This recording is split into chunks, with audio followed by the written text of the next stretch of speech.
Hello, friends, and welcome to the finale of Mysteries of Ravenswood. Over here on Queen's Court Games, I am Aubrey, and we are playing some more Kids on Brooms by Jonathan Gilmore, Doug Lewandowski, and Spencer Stark. Roll on into things in a moment, but first, let me introduce you to the cast, and I will start with Jess. What up? I'm Jazz. I use she, they pronouns, and I am playing Castor, Saros, who uses he, him pronouns. Hi, and then Jay. Hi everybody, my name is Jay or Nala. My pronouns are they, them, and today I am playing Faro Jin, who uses he, they, and she pronouns. Alyssa. Hi y'all, I'm Alyssa. I use they, them pronouns, and tonight I am playing Rima Thompson, who goes by Thom and uses they, he, or she pronouns. And Kai. Hi, everybody. I'm Kai. I use he, they, and she pronouns, and I am playing Rene, Asher, Gerard, Laval, who uses he, they pronouns.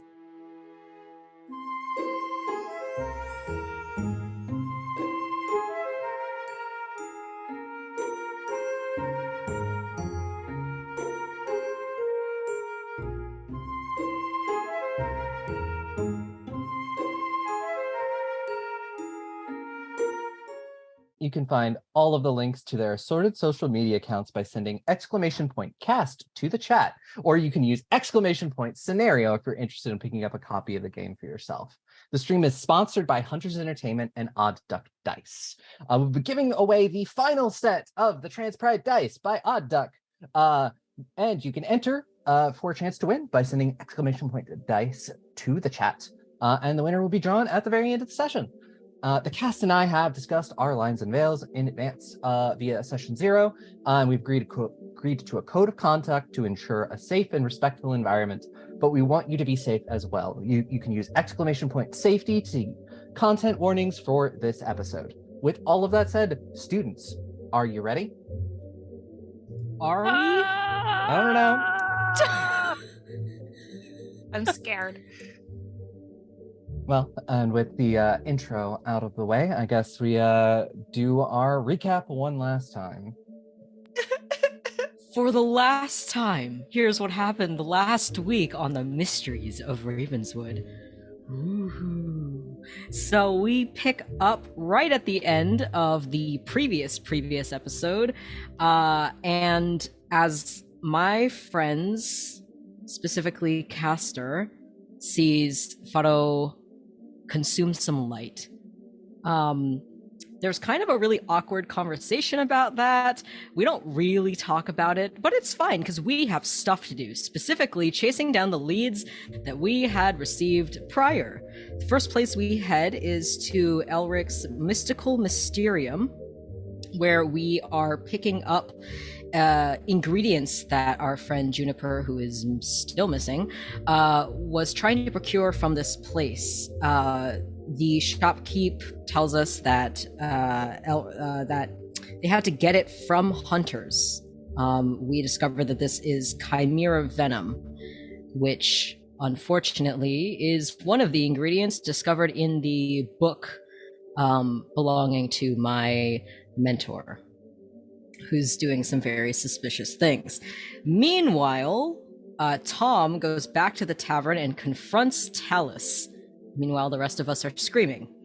But in this confrontation, we learn, or not we, Thom learns that that Talus really wants this book back and offers in exchange a key to this locked wizard's tower that no one has been able to get into. This is of great interest to Thom. So Thom figures out maybe some kind of deal with Talus in order to get this book back. Meanwhile, the other three of us go to the bookstore belonging to Cynthia Prescott, where we are again collecting stuff on behalf of Juniper. We've come up with this lie about us having a group project that we're working on, and that we're picking stuff up on behalf of her because she's not feeling well. Which I guess is one way to put it. We pick up a stack of books, about 2 to 3 really old tomes, And then we meet up with Thom outside, who tells us about this conversation. Thom tells us that Akos wants the book. Akos, by the way, is the other person that Talus is working with, who has a past with Rene's family. Not a great person. Very, very not good. We all go back to Rene and Faro's shared dorm room to find that the door has been left unlocked. We try to figure out if someone's still in there. Rene tries to use magic to take a look-see and fails spectacularly, and instead essentially flashbangs the room. We come into the room finding everything torn apart. We're not sure if that was Rene's doing or if someone had actually torn up the room. What was interesting is that it only seems like Faro's room has been looked through. Rene's room is untouched. And most badly, great words here, Jay, the worst thing that we discovered is a circle that has been burned into our coffee table, a symbol of the Unbroken, a really powerful group behind a lot of the politics in the city, who also has connections to Rene's shady family. Love that for us. Then as we're all trying to discuss what the heck to do next, there's a knock at the door, which I open to reveal Victoria, who tells us that the headmaster wants to see us. Thom and Castor agree to stay in the room to make sure no one else tries to come in, whereas Faro and Rene will go to the headmaster's office. When we walk to the headmaster's office, we have a talk briefly about legacy. When we enter the headmaster's room, it's full of tons of collector's items. And we learn about Andreas, the headmaster, tells us that he's really trying to get to the bottom of this, which Faro was not really having. And so Faro stands up to the headmaster and points out that he isn't really doing everything he can to find Juniper. After all, tracking magic is a thing, and someone as powerful as Andreas should be able to do that to find her. Headmaster tells us that there's now going to be curfew till 9 p.m. Meanwhile, back in our room, Castor and Thom look at the books that Junie had gotten, and they have a conversation concerned that Faro and Rene are losing sight of what's really happening here. Thom reveals that they overheard that Talus and Akos don't want to delay what they're working on. And Thom says that they just want to return the book and be done with it. It's not our problem. They also bring up the idea of putting a tracking spell on the book so that if we do give it back, then we'll be able to track to hopefully where Junie is. Our session ended with a small jackdaw tapping at our window with a note in its beak, instructing us to bring the book tonight to an address. And included in this note is a lock of Juniper's hair. That's where we left off last session. That is where you left off. And I mean, I think it is a pretty good spot for Faro and Rene to re-enter the scene with Castor having just discovered this.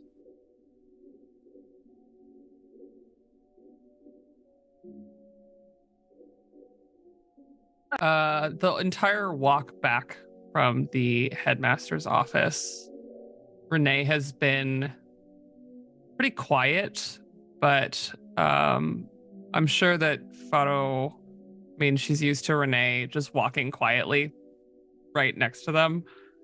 But every so often, there's a longer glance as he rolls around the conversation they had going to the headmaster's office, while he should be probably proving Castor and Thom right, thinking about the mission. Instead, he is thinking that maybe he just revealed a little bit more vulnerability than he intended.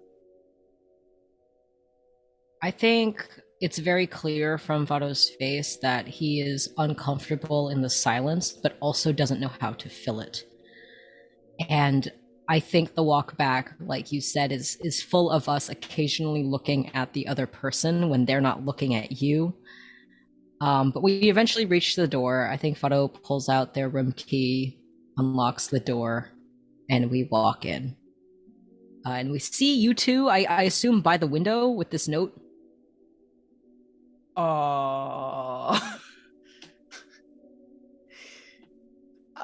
Yeah, I suppose. We hear them. Well, if you guys aren't talking, we probably wouldn't hear you coming. But we hear you unlock. You'd hear the door. key in the lock, though. So I'm gonna throw a very panicked glance at Thom, like, "What do we do?" I think that when we hear the key in the door, Thom kind of edges closer to the window, like behind you, if he can get there. So, like, we're in front. It's fine. Wow, If this is not Rene and Faro, it's fine. Okay. Yeah, I'll just be awkwardly holding the book or the note and the lock of hair. That's definitely probably Juniper's. So Faro walks in and sees the two of you, and he just kind of like stares at you because I sees that you two are a bit panicked, and then I think Faro just says, "It's just us. Don't worry." Oh no, that's not related. I mean, it's good to see you. What do you got there? It's Junie's. Faro is run walking over. Yeah. The note. Right in their shadow is little Rene, just like, what's going on? I hand it to you. Where is this address that they want us to take this book to? Would you have been to, or at least are aware of where Talus's home is? Yeah. It's not. I'm sure, like, I've delivered research to him at his house before. It's not his house, but it appears to be literally the address would be the next house over. What district of the city is it in? It is in this district. It is not that far outside of the school itself. It'd probably be like depending on how quickly you're walking, like 20-minute walk from where you are. I think Faro's brow furrows as they look at the note, and he looks up at the three of you and just says, "This is literally the house, like, right next to Talus's." Is it Talus's handwriting? Is it Talus's handwriting? No. Faro shakes their head. Is that better or worse? It's about on par, I think. Do I recognize the handwriting? Give me a brains roll real quick. Oh no! First roll of the game, let's go. Or first roll of this session. 16. Ooh. 16. Yeah, you haven't seen it for a while, but you definitely recognize that handwriting. It was on a lot of notes and letters that your family got. Oh. Definitely has something to do with the Unbroken. I figured that. But the note is from someone attached to that in a clearer way than just...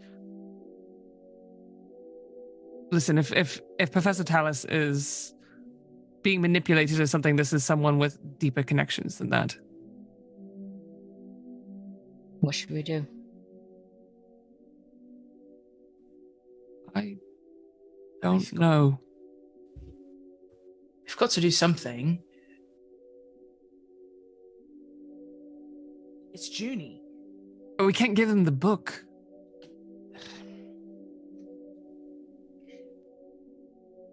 Well, we had an idea that we could maybe do a replica or at least a passing one, and then we'd be able to follow it back to wherever they're keeping her. And maybe let some authoritative figure so we don't have to deal with the rest of it. Seems like a good idea to me. Do you really think that the people in charge are going to handle this correctly? Do you think that we can? Castor, the Unbroken have their fingers in everything. This is... I don't know what authority to go to. What exactly is the plan here? We hand over the book, or we don't hand over the book? Try to rescue Junie ourselves? Well, based on our conversation with the headmaster, he's not doing much to try to find her. That's encouraging. That's why I said it's really, really hard, because the people that we're supposed to go to, we can't trust them. And that's quite... I believe me, I don't want to be dealing with this either.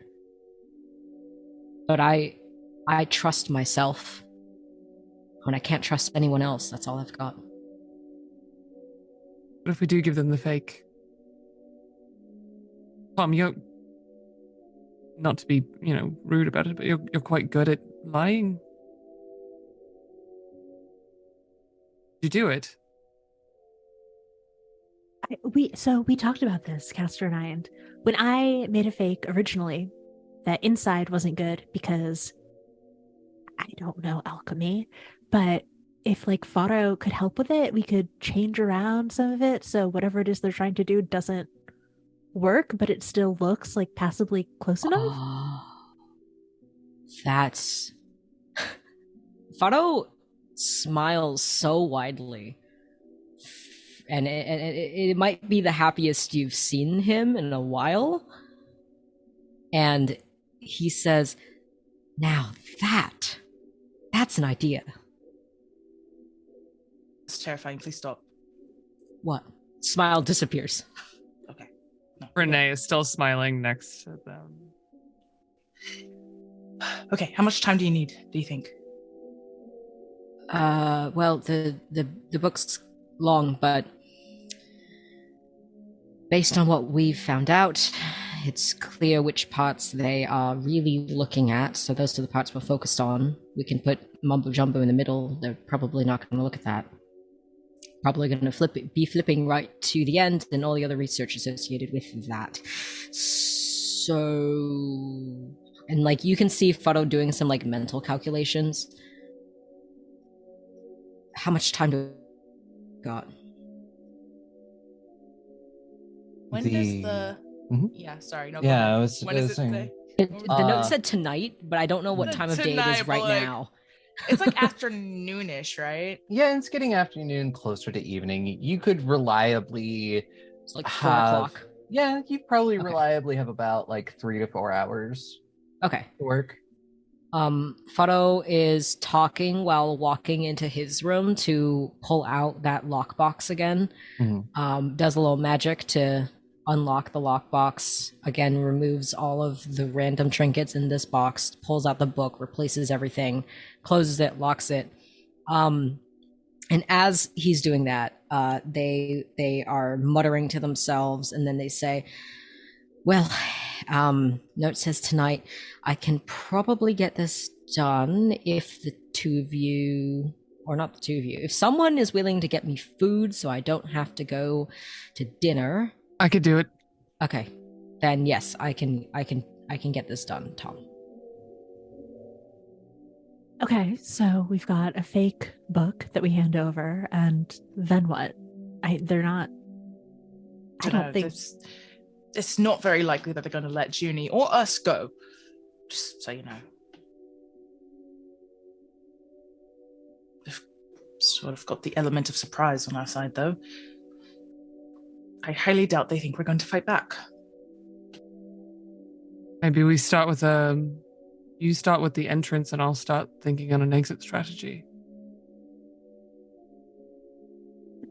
The Unbroken, Rene, do you know? Do they disappear people? Or, I mean, the rest of us don't quite have the status that they probably are looking for, but would they keep us around for the future? Is The there a chance? spell in that book makes me think that they wouldn't hesitate to get rid of people. This is more information than I think I ever wanted to know.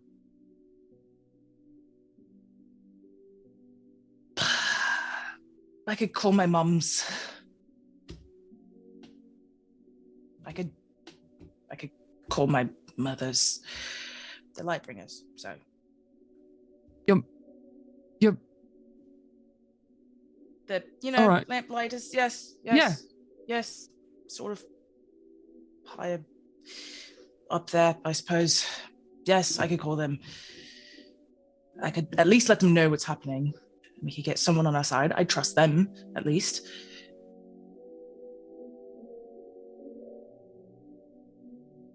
I'm also going to have everybody, if you want to quickly make a brains roll to see what you know about factions in the city, or in the area as well.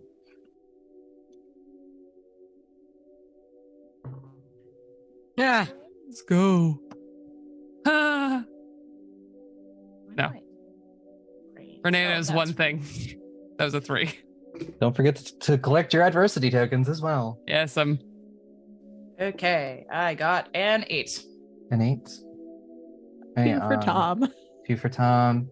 What did you get, Faro? 2. 2? Okay. Oh boy. Just some clueless bitches. You spend all of your time here, so it's kind of like, wait, what else goes on in the city? No, it literally makes sense that Faro wouldn't know. But I'm just laughing at my dice. Yeah. I mean, you got to get those bad rolls out of the way early. I know, this roll didn't matter too good. much, right? Hoping that we do better later. I rolled good. Yeah, I mean, Stop. Castor. I'm about to give Castor some information. Yes. Yay. Yeah. but we're over here just being pretty. Yeah. Yeah, so well. So, Castor, you've probably lived in the city most of your life, and you've heard stories from your mothers. There's many different factions in the city. You've got the Bloody Blades, the supposed thieves guild. They probably not your best bet, but they have been known to help out people in a pinch. Usually, though, you take on some kind of debt. Be it monetary or work or information. They trade fairly.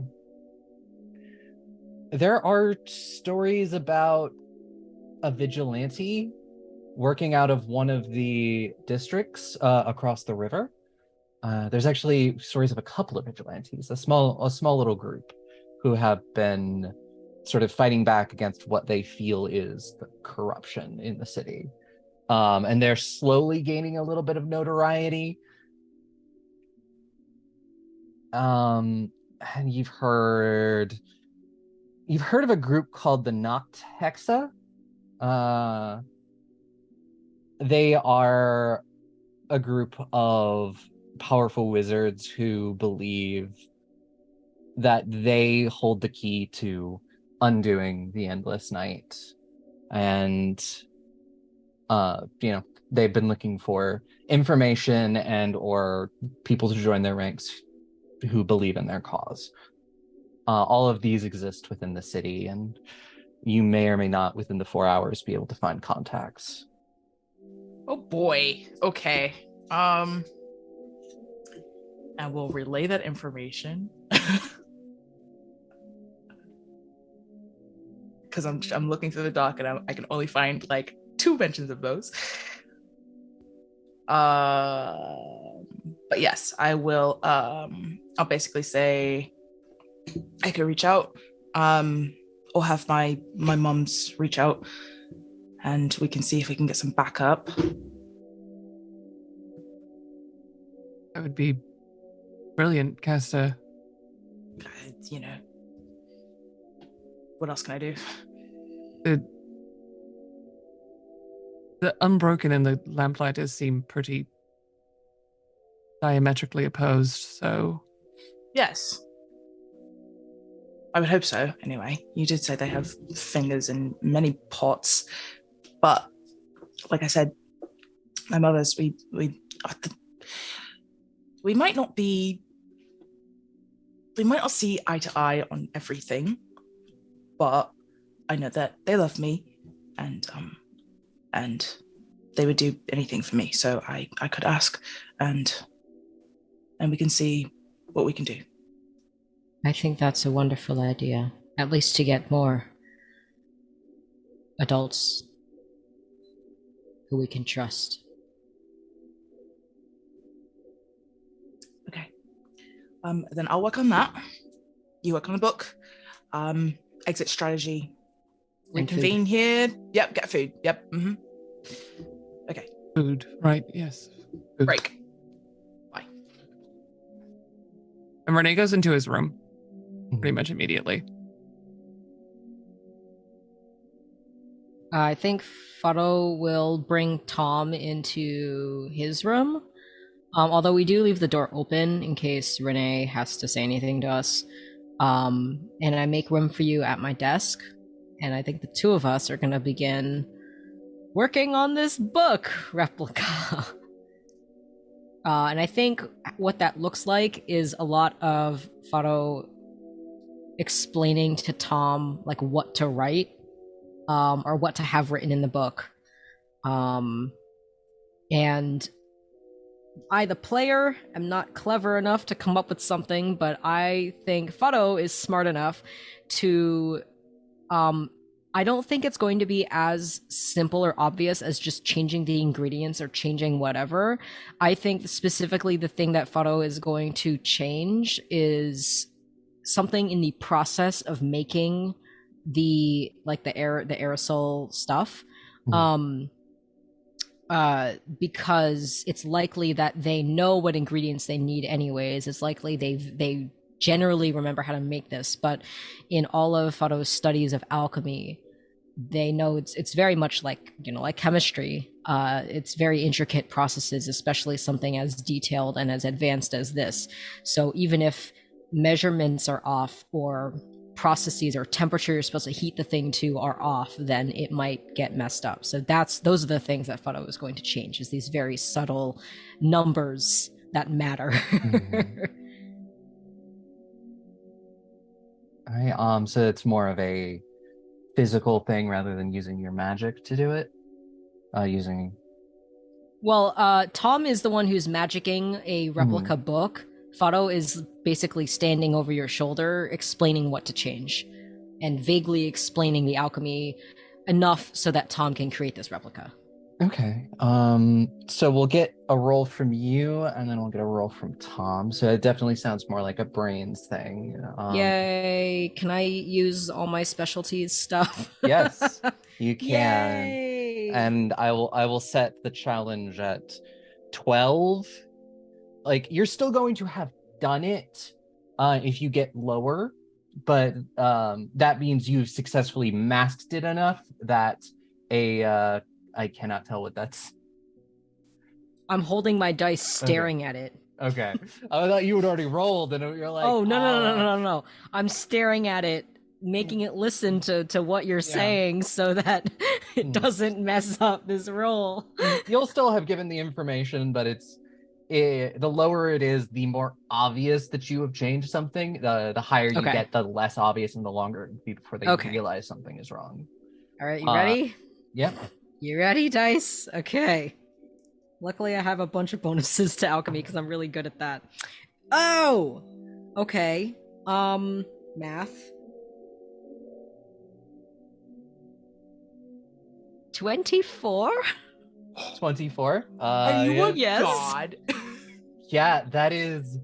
You have done it in such a way that there may be only one other person who will be able to tell that you have changed something, and that maybe only once they've actually like started working on something.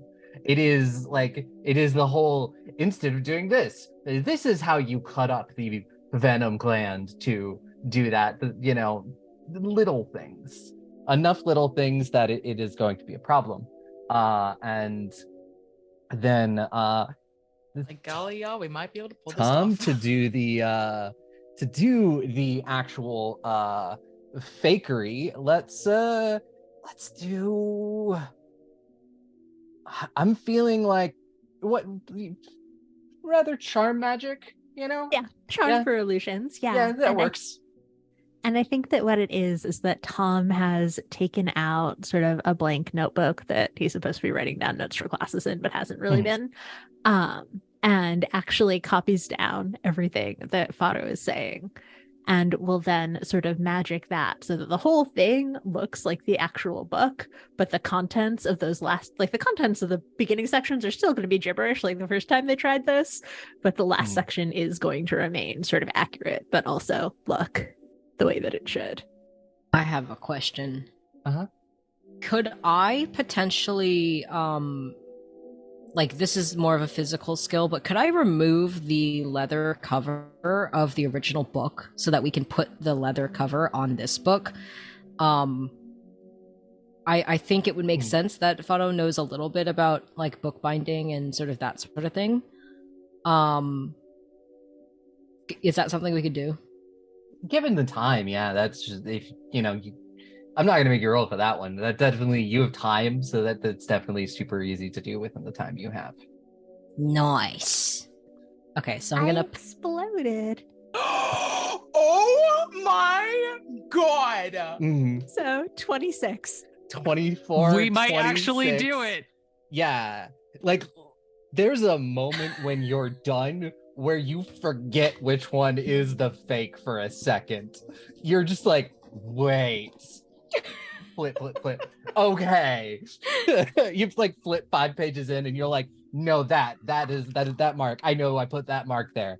And you kind of just like, okay, we're putting the other book away.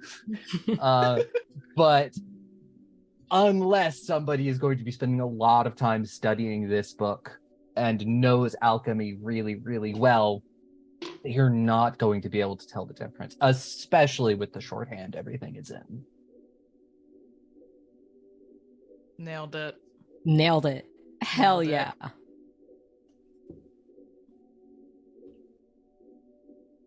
And I think while we are working on this, I imagine Faro is kind of like chit-chatting a little bit, like we're mostly focused, but I think Faro will tell Thom just about like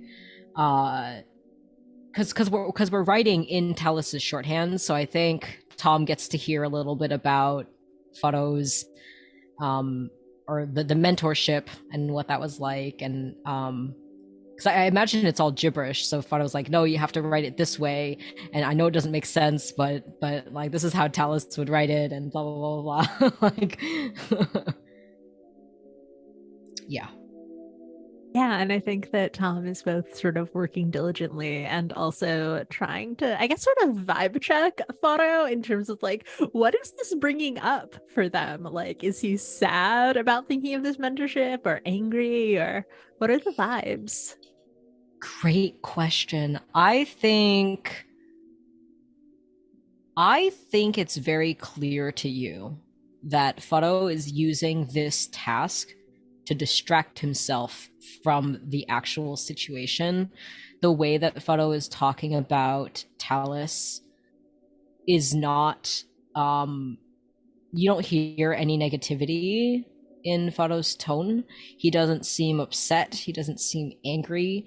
And I think, given that this is the most talkative you've seen Faro in a while since his incident, that it's pretty clear that Faro is using this as a way to distract himself or to ignore sort of what's happening, perhaps because it's too painful.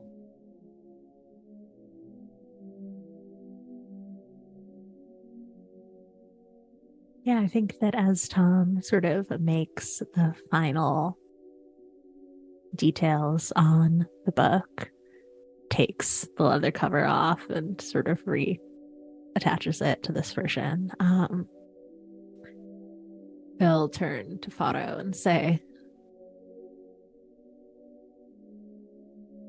"What do you think you're going to do after this if it all works out?" What do you mean? I mean,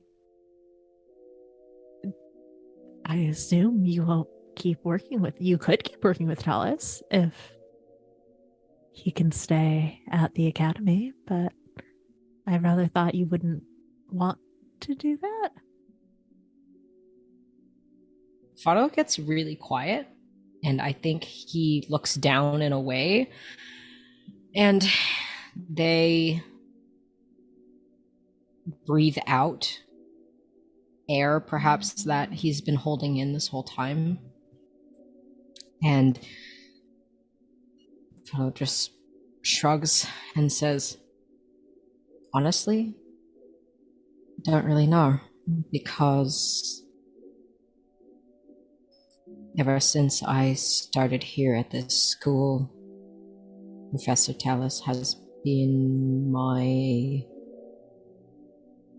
person, my mentor, my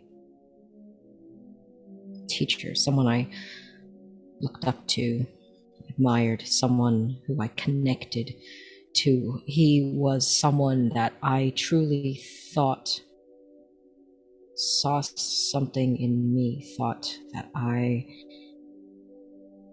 was special, that I was worth teaching." Oh, I think that he did. I don't think that that's in question. The fact that he wanted to use you maybe for this, for something else, that only speaks to the fact that he thought highly of you, of your skills. Faro turns to Thom and looks you in the eyes, and they say, "I know I never told you about this. Frankly, I haven't told anyone really about this. But I'm sure you've noticed. A couple months ago, something happened to me. I feel like I've lost my spark, my magic, frankly, I lost my light." Wildly misunderstanding. I think that Thom sort of grabs your hand and is like, "Renee's right there. Like, you can make this work out." I know. He's been trying to help me with what he did, but he doesn't have answers, and we've been looking everywhere. We've been doing everything that we can. And we can't reverse what he did. There's no research, there's nothing. I don't think it's a question of research, Faro. It's, if you don't want to forgive him for whatever he did, that's fine, but I think it's just both of you looking inside yourselves. Have you talked much about it? We talk about it like all the time.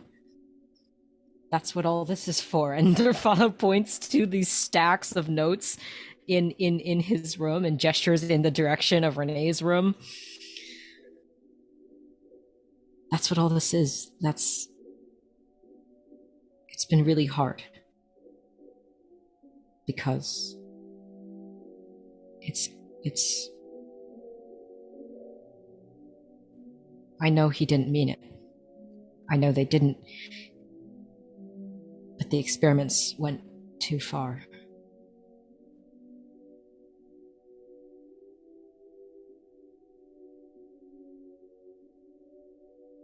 Oh, it was experimenting. Well, I mean, Thom looks at sort of this pile of books and remembers the pile of books they saw briefly in Rene's room, and says, well, I mean, it seems like the both of you are really dedicated, at least, to making it right. I'm sure you'll figure something out.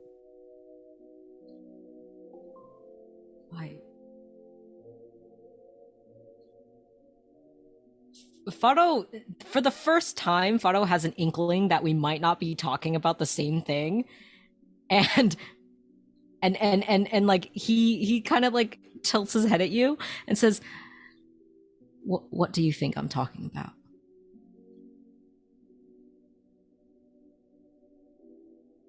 Your breakup? What? Faro like draws back and is very confused.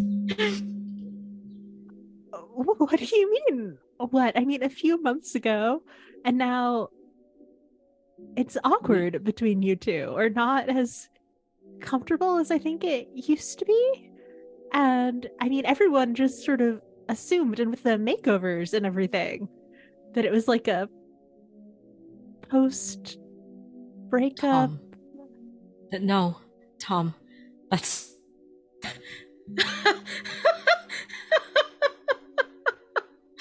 and Faro just starts laughing, and that laughter soon's like it quickly devolves into like this laugh cry, and Faro just kind of like no, that's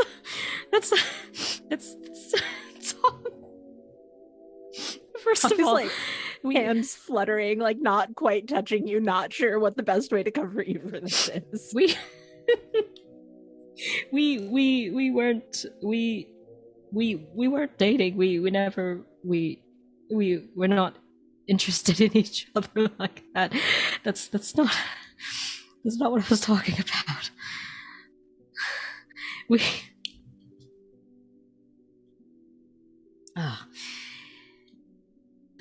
Is that what you thought? No. Oh. No.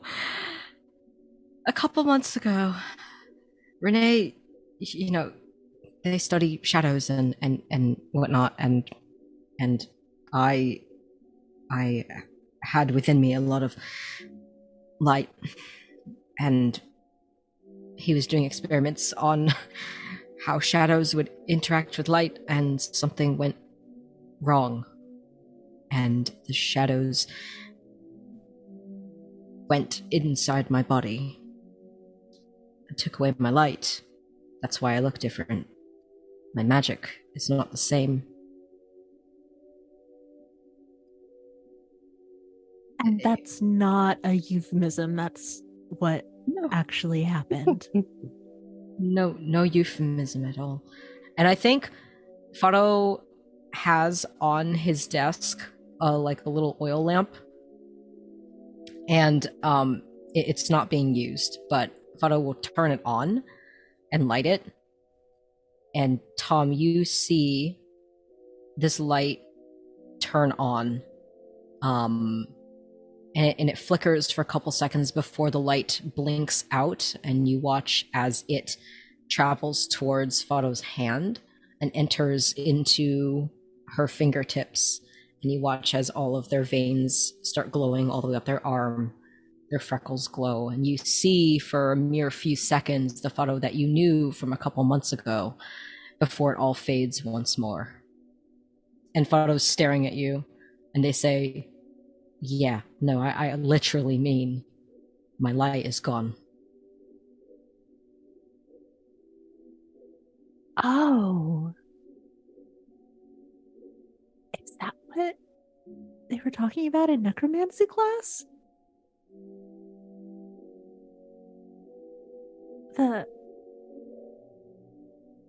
You were late.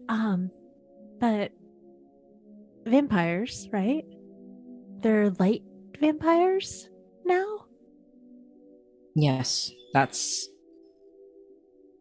with all the stuff with Professor Tallis, I haven't had time to really look into that, but that was my next big lead. Oh, well, that's great then. You can start. I mean, Professor Xavier is probably not caught up in this unbroken stuff. So you've got a new mentor. It's great. I don't think it's going to be as easy as that. I've been walking around practically on eggshells. I keep making lights go out. And it's terrifying in a world with such limited light. I seem to consume it all. But if anyone's going to understand, though, I mean, Sarah Dampier, they must. I'm sure they'd understand. I don't know. We have to focus on this. I think on cue, Faro's stomach grumbles.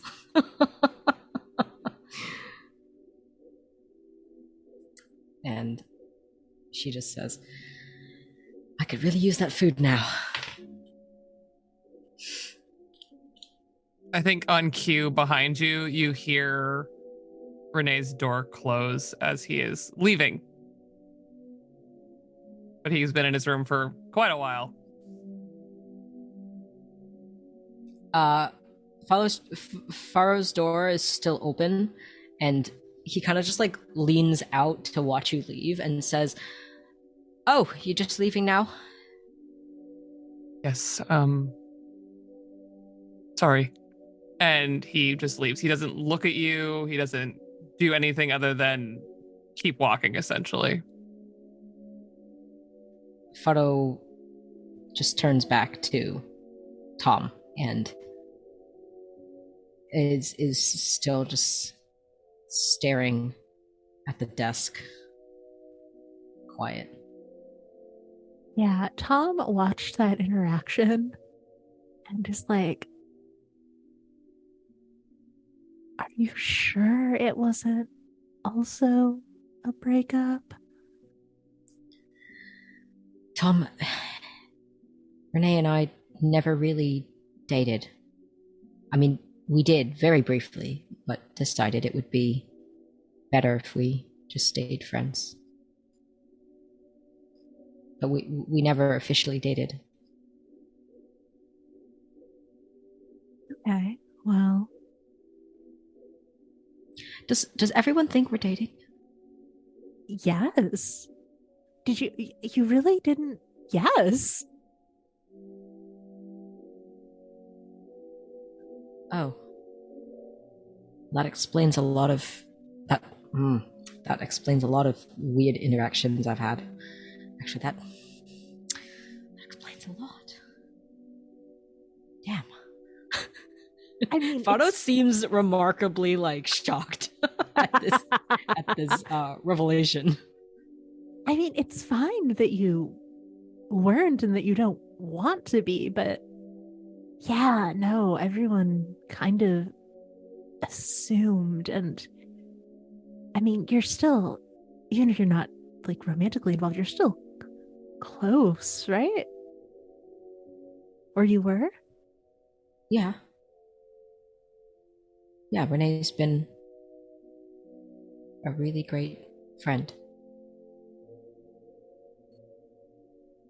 He feels very badly about what happened to me. We've both been trying to fix it.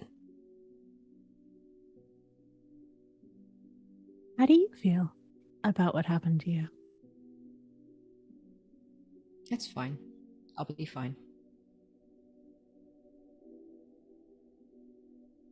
Do I believe that? Is that a convincing thing that Faro just I don't know. said? I'm trying to lie, so how convincing am I? Charm and charm. Let's see. Was that my dump stat? Let's see. No, it was not my dump stat, but it's still lower than my other one. I need a D10. Literally any D10. Where are my D10s? Here's one. Whoop. Okay, 7. Fuck. I got a 5. Unless you want to spend adversity tokens. No, I'm saving those for when we're gonna get murdered. That's We're fair. gonna die. Please don't. So I think Thom will look at you and nod after a second and say, okay, well, I'm glad that you're fine. Maybe talk to Rene about it just to reassure him about that. I mean, even if it wasn't a romantic breakup, you still seem more distant. And I know you've been working on the mechanical, magical parts of fixing this, but it seems like maybe the feelings part of it has been a little lost. Maybe I'm misreading.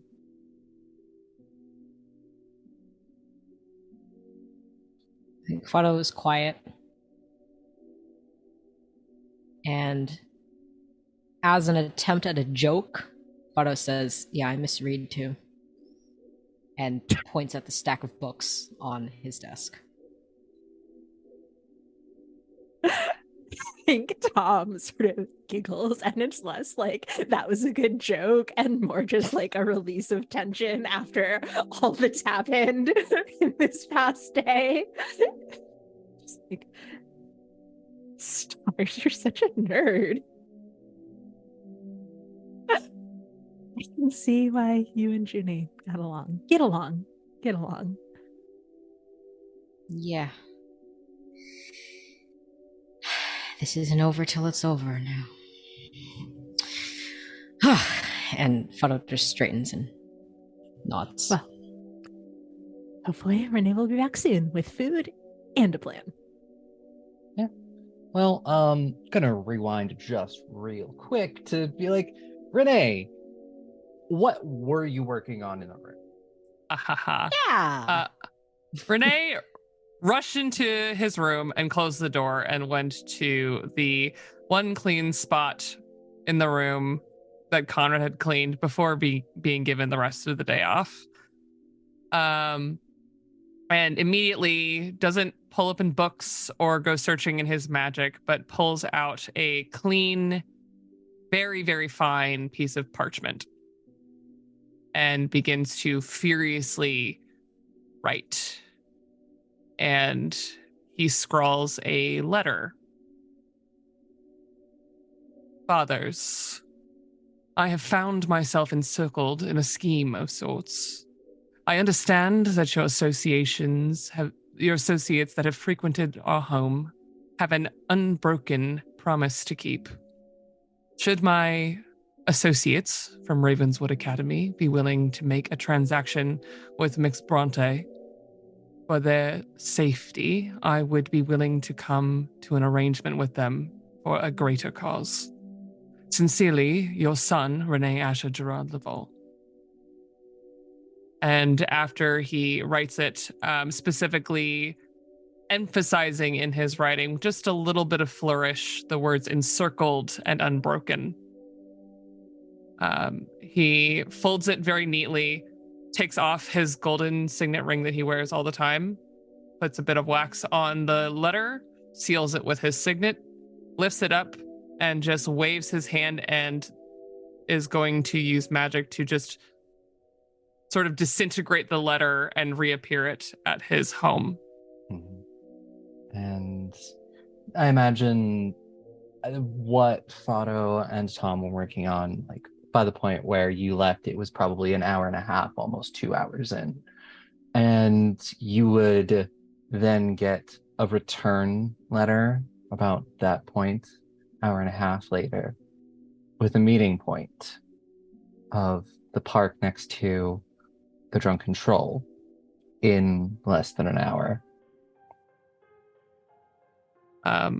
When the letter is received is when Rene gets up, realizes how long they've just been sitting in this room and like not really doing anything. The letter was sent and they just sat at their desk and turned their ring over in their finger, partly to let it cool, but then after it cooled, just kept looking at it, and then realized when the letter arrived, oh, I actually was supposed to do something, and gets up to leave. And that is why he just storms out. All right. And then we'll move over to Castor. What are you working on during this time? Well, I'm going to go contact my mother's. Your the way that- mama's. My mother's. Your mom. The way that I do that is I hop on my broom and I go to the tallest point in the academy, and I kind of like do like a deep breath because I haven't really contacted them since I enrolled in this school and we haven't really talked. So and then I am going to tilt my head back and open my eyes, and when I open them again, they are stark white all through the cornea, and light just spills out like a freaking spotlight, and it just shines into the sky as it's starting to near evening, in a little bat signal, I suppose. The one thing that my my mom said I could do if I ever needed to talk to them. Haven't used it yet. Guess I gotta. And I will, I'm not sure. So they live in the city though, yeah? Yeah. And the Ravenswood Academy district is actually really close to the district where most lamplighters live and work. That's what so, you only have to keep this up for a little bit of time. And tell the audience a little bit about your mothers. Oh boy. Okay. Let's see. Well, both of them are light-skinned, pale white women. One of them is really, really tall. This is my mother. Her name is Ariel. She's really tall and very big-bodied, and has long brown hair that is always braided. She has just flawless makeup all the time. She is I'm not sure about like in terms of ranking. Both of them are priests of the Star Mother. But she is I suppose you would call her the higher ranking one. And she is also celestial, as is my other mother. Her name is Kirsten. She has freckles, a round face, brown eyes. Her hair is a lighter brown and cut very short. That is kind of like a bob that goes to her chin. She is also a bit on the heavier side, but curvy.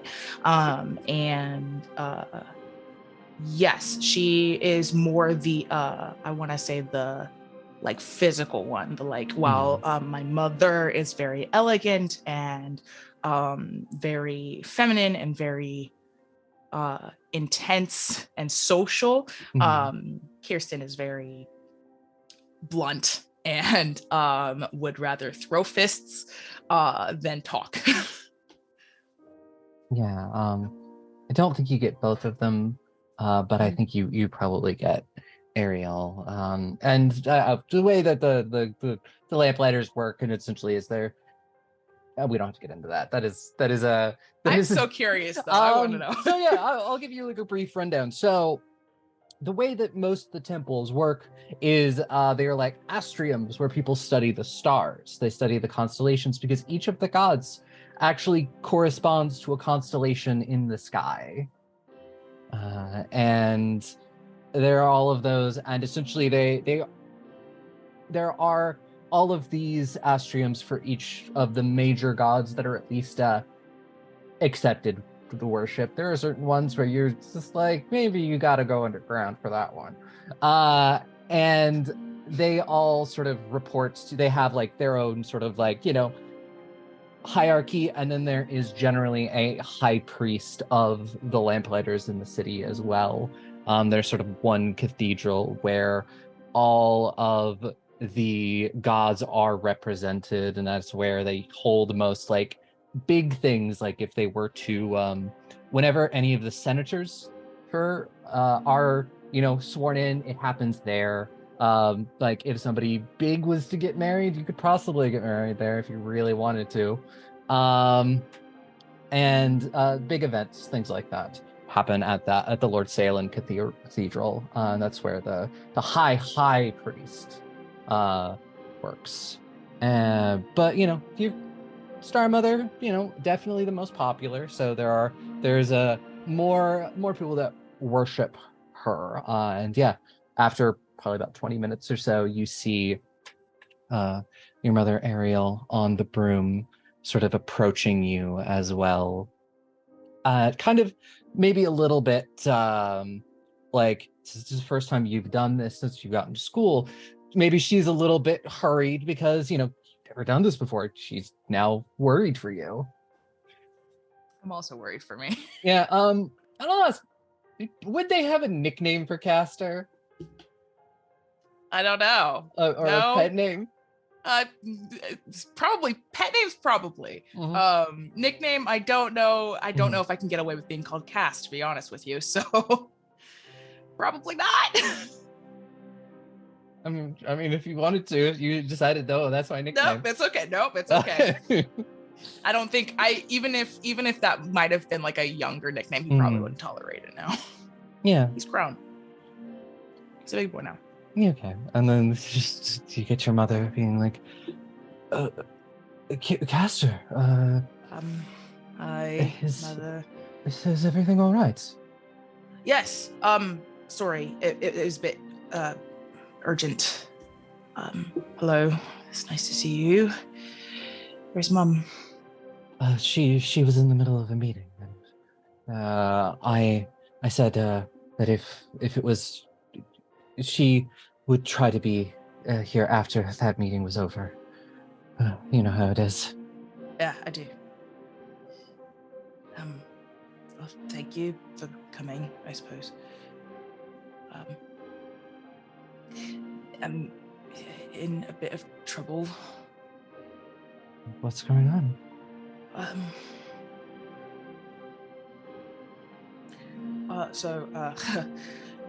Oh, this is a lot. So there is a book that some really bad people want, and they took my friend in order to get it, and we have it, and they really want it back. You can sort of see her face go from concerned to serious as you just being like, what kind of bad people? Just people of the Broken. academy? No, bigger than that. And you say the word unbroken? And there's for a moment, there's like a serious look that crosses across her face, like she knows exactly what you're talking about. Before she sort of steels herself and schools her face. They're not good people to mess with. No, yeah, I know. Kind of gathered by the whole giant pool of blood in the library. Oh dear. Gently sort of reaches out to like put a hand on your shoulder. So I would really, we could really use some help because we don't know who to trust. Yeah. Okay. I know someone. They were a friend of mine when I was younger. They're good. You remember when I told you about my friend Clover? Do I? Yeah, I'd say you do. It's you. Your mother has talked about this person nicknamed Clover. Never said like what her name is. Just that they both grew up in the same district and sort of the same area, and they were friends, and sort of your mother probably got out quote unquote of that, and as she became a lamplighter, whereas sort of Clover stayed behind. But mother has said good things about Clover, that Clover's reliable and always seems to know the right people. Yeah. Okay, well, she does still owe me a favor from years back, so I think it's time I call that in. Okay, well, can you hurry, because Yes, it's supposed to happen tonight. Yes. I will go directly there. She should still be at the Crow and Hammer. So. Okay. And he's just gonna really quick, just rush in and give her a hug, a really tight hug. Yeah, and she will give you an incredibly tight hug back, and just being like, please be safe. I am trying, but they're bad people, and we can't let them get this book. It's not good. I'll fly with the wind behind me. I will go as fast as I can. We'll get you that help. Please, I can't lose you either.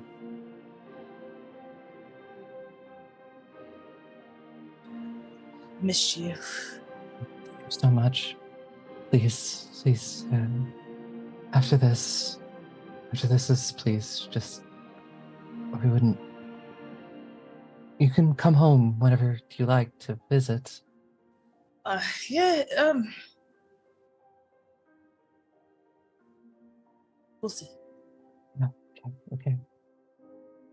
Yeah, and pulls back, and there's a thing where she wipes away tears. She can tell that she is crying, and just goes, as I said, please be safe. I will go right now.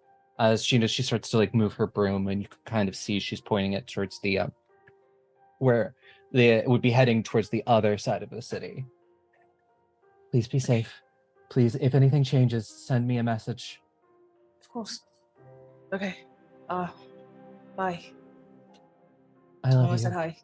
I love you too. Okay. Bye. And you're pretty sure she says bye, but it's kind of lost in the wind as she points her wand at the back of the broom and just sets off. You can feel the winds shift behind you as they move to push her along. He just full on deflates. That was pretty freaking hard for him to ask for help. So, and he's going to still on his broom, still standing, just long ways, like at the skateboard. Just kind of gently lowers himself back down to the ground. Okay, might not die. That's good. Should be good. And he goes back inside. Yeah, and I think that is the perfect spot to take our 10-minute break, as we come back and figure out how it's all going to end. What is going to happen? Well, everybody stand up, stretch your legs, get something to drink. We will see you all in 10 minutes.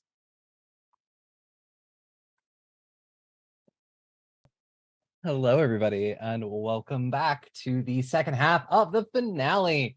It seems everybody is making some plans, so let's figure out the order that things are going to go off in. So, Rene, you went to go get food. Yes, and is going to very unceremoniously deliver it and then leave again. Cool. Yeah. You, Faro and Thom, you have food now, and Rene is gone again. Hold on. So Rene walks in with the food, drops it off, and then turns around to leave. Faro is going to call after you and just say, Rene, where are you going? I'm trying to figure out our exit strategy. Care to share? Not yet. Okay. Good See luck. you in a bit. And I feel like, yeah, like you're retreating back. Faro's just like, okay, good luck. Door shuts. Faro turns back to Thom, and his face is just kind of like confused, but immediately the smell of the food takes over, and Faro cracks open the takeout container and whatever the heck we've got to eat. Oh no, it's on a tray. You're getting meal. Oh, a meal. Okay. What did you bring, Faro? I think Rene went through and found like hearty food. Definitely like probably not something super heavy, but you know, depending on what kind of food it is, it's like your basic meat and vegetable. Or if Faro is not eating meat, then a protein substitute and vegetable. Wow, a Beyond Burger, thanks. No, Faro will take a thick, juicy steak or something. Yeah. And did you? I'm assuming you brought for Thom as well, or we can share.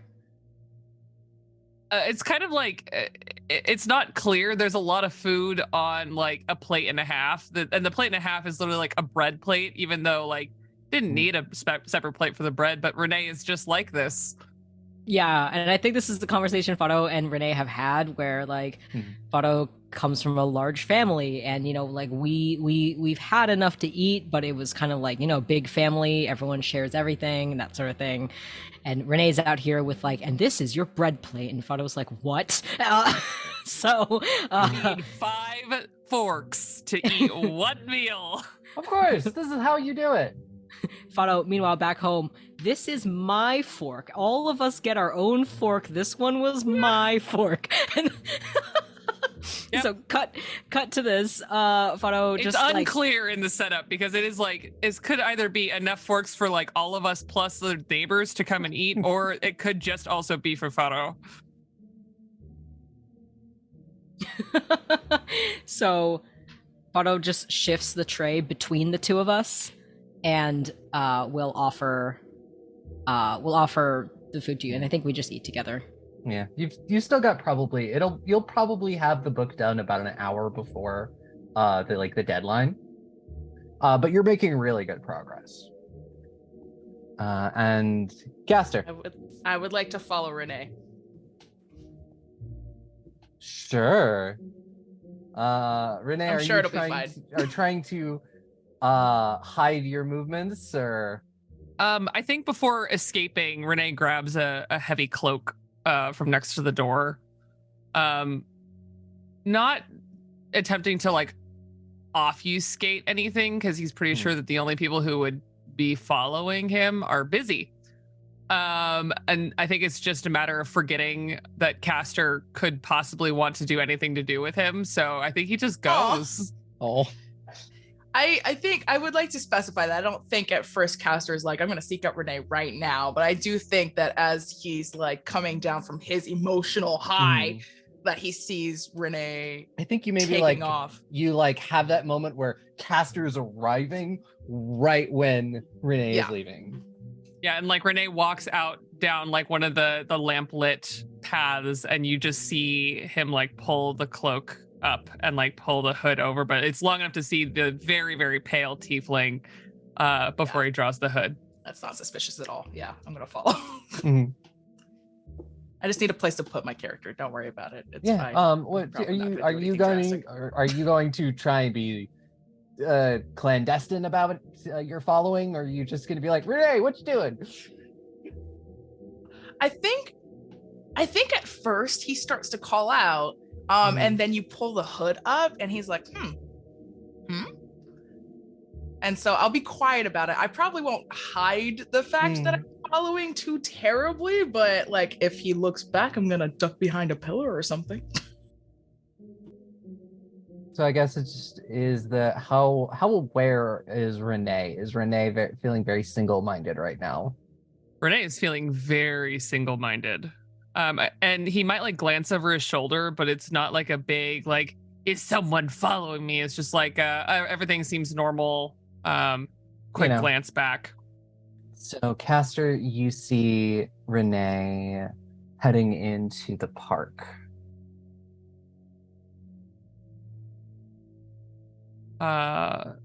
As Rene enters the park, he stops just before, like if this were a house, he'd be stopping at the threshold of the door, and he stops and he straightens himself out and like cleans off the shoulders of his like really large, that like triple tiered cloak that they wore a lot in like the Victorian era, with a huge hood, and he like straightens the whole thing out, and pulls on the bottom of his waistcoat and straightens his ascot before looking around for Akos.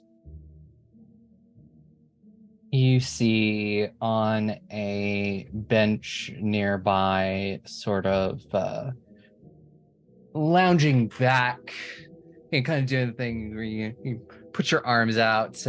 You see Akos just sort of looking at this lamp that's not lit. Is there another bench near them, or does it look like they're expecting me to sit on the bench with them? Yeah, there's a bench right across from them. Yeah, because imagine there's like a pathway through. Yeah. Rene pulls out a very small notepad that just lives in his jacket pocket, or his waistcoat anyways. Pulls it out and walks over and sits, just unceremoniously, does not look over at Akos, just sits down on this bench, because he only has, in theory, what this is supposed to be like. So he is operating on a lifetime of a present while it is occurring, but still kind of childish understanding of clandestine meetings. In Castor, you see that. Did you see Akos before?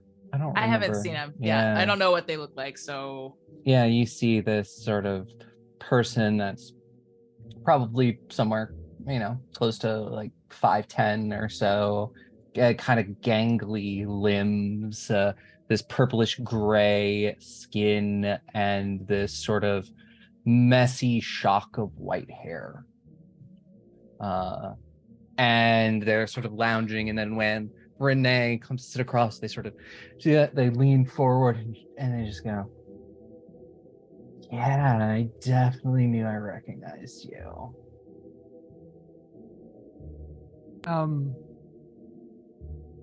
Hello. I understand that you are looking for something. Looking for quite a few things. You gotta be a little more specific. A book. Yes, I am looking for a book. And before I get into the details, is Juniper alive? For the time being.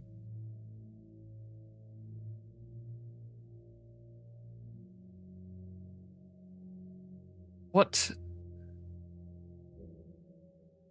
could I do to ensure the safety of my friends? Because I know that just delivering the book is hardly the answer.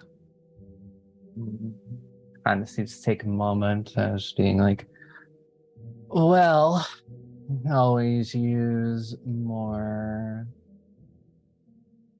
people that work, people inside the academy. We always use more of those. It's not like we can have a recruitment drive or anything of, yes, come and join our strange organization. If you know anybody who shows promise and wants to I'll do it. really affect change. I'll do it, but after we deliver this book, you have to let my friends go. Faro, Castor, Thom, and Juniper.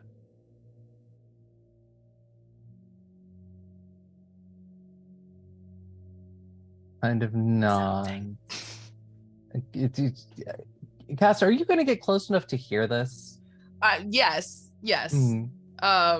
I am coming up behind Akos because I do not want this person to see me, but I do want to catch Renee's eye by twinkling my fingers and letting the light, what little light there is in here, catch the glint of my rings.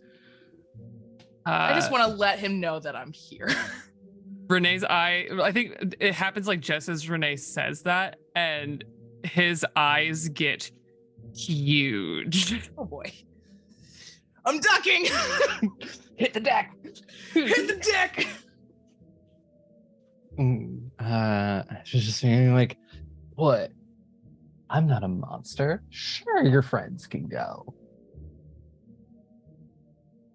And they'll be left alone. I mean, I won't bother them.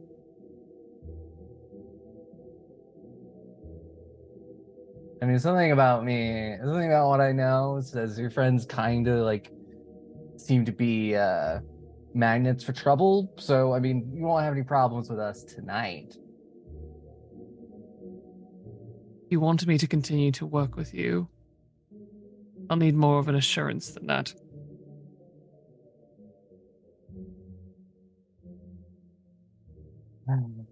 Fine. Sort of sits back and is just like, okay, where is it? Digs out of the pocket, pulls out this pen, and watches as you've got the notebook, and just sort of Hands it out. Licks the edge of this pen. You watch as then he just stab it right into the palm of his hand, and just like they shake their hand a little bit, and you watch just sort of the wound itself just closes up, and then they write the names of your friends, and they say, "Will not be harmed by us." Science. And hands it back.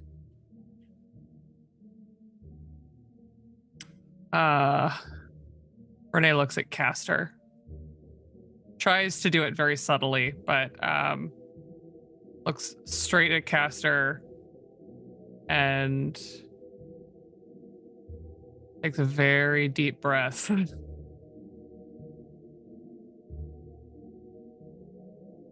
Is important to me. And he tries to kind of play it off like he's talking to Akos, but Castor's just been shaking his head the entire time, like, don't do this, dude. What are you doing?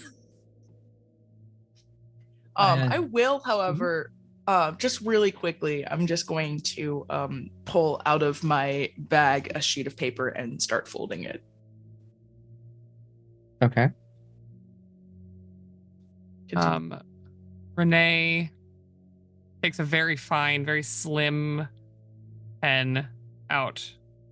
And on the paper that I'm sure he like goes 2 or 3 sheets in after Akos wrote in his notebook. Just like, oh no, that one still has blood on it. No, that one still has blood on it. And folds it back and writes, I, Rene Asher Gerard Laval, promise to lend aid when I am able, within limitations. And then takes one of his very, very sharp teeth and just lightly pierces his thumb dips the nib of the pen in and signs it with the most like flourishing, beautiful signature. Rips it off, holds it out. Well, pluck it from your hand. You'll notice your handwriting very, very nice. Akos's handwriting is rather crude. It is kind of a utilitarian, like to get a job done. And we'll fold it up, stick it in the pocket of their doublet, and say, "Well, it's lovely doing business with you. We have pulls a pocket watch and just goes, I have about an hour and a half or so before the meeting is scheduled. Should go off without a hitch as long as you've brought the book." And get up and kind of like do the thing where they just crack their back a little bit and they look up and just being like, somebody should really see to that. It's a hazard. I hate this person. Before as- they just stride off unless somebody wants to stop them. Well, no, I'm not going to stop them. Nope. I have fashioned a tiny little origami fox. Oh. I am going to flick my fingers over it and give it a tiny bit of magical life.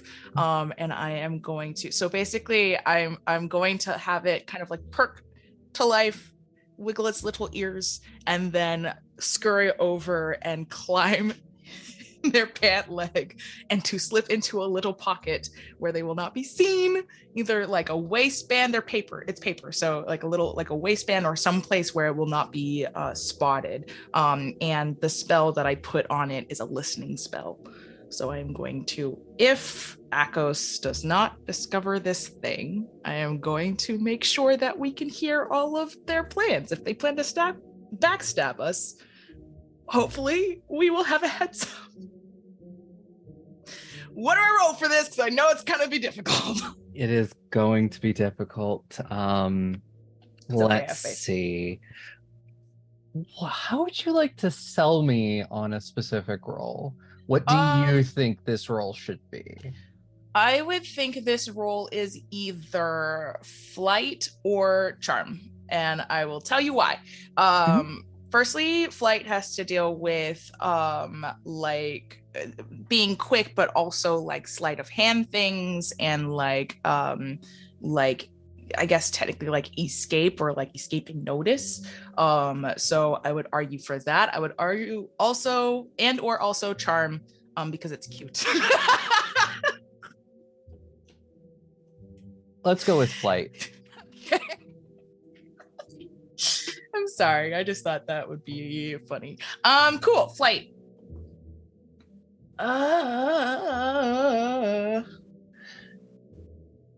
That's so strange. I thought I had one more. I do. Hold on. 2 seconds. I have to look at a thing. I just have to make sure there's anything else. Nope, I just have the one. Okay, cool. Mhm.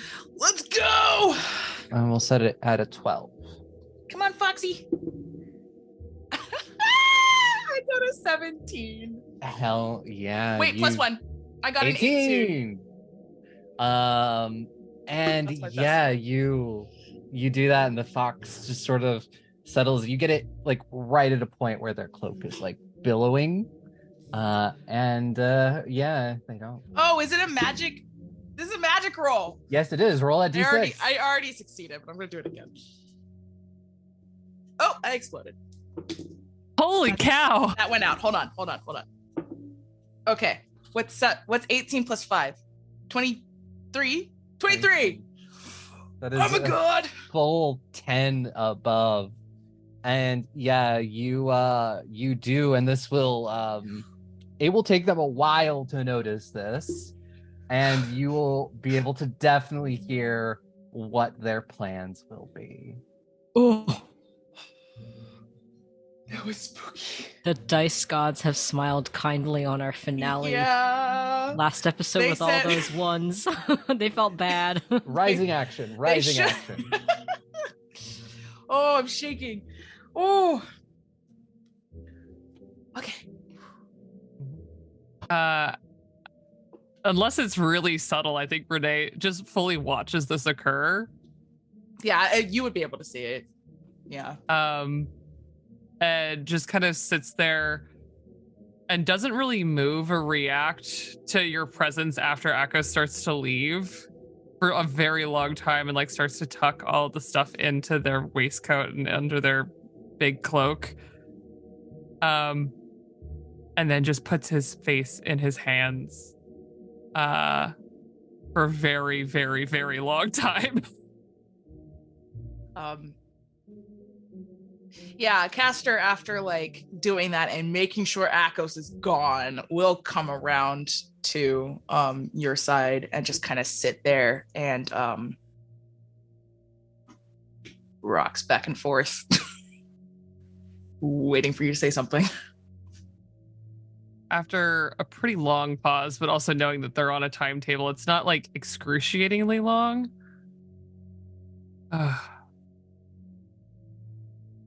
I have a plan. Do you? Because I don't know if I approve of that. Points at the piece of paper in your hand. We have this, which is binding. Yeah, so is yours. Didn't say I couldn't tell someone else.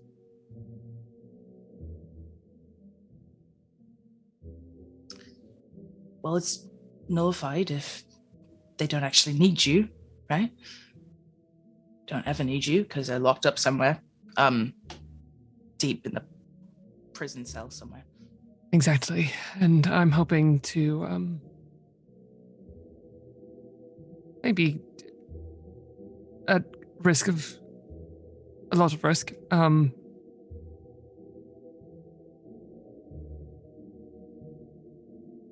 thank you, Castor, for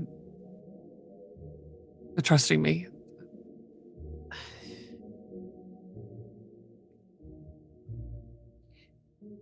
I trust in your heart, I guess. I'm going to work for them to work against them. I need this to stop.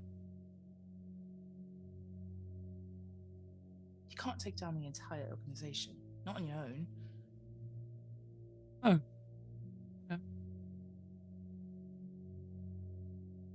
Okay, well, I can't say I agree with it. I really, really don't, and I think you should tell your roommate, because I believe that they might have some choice words for you as well. Let's focus on the mission. Yeah, no, mission. Excellent. I talked to my mother, actually. My other mum was busy, as per usual. Let's walk and talk. And Rene gets up and like, again, fully like almost nervously kind of straightens everything out.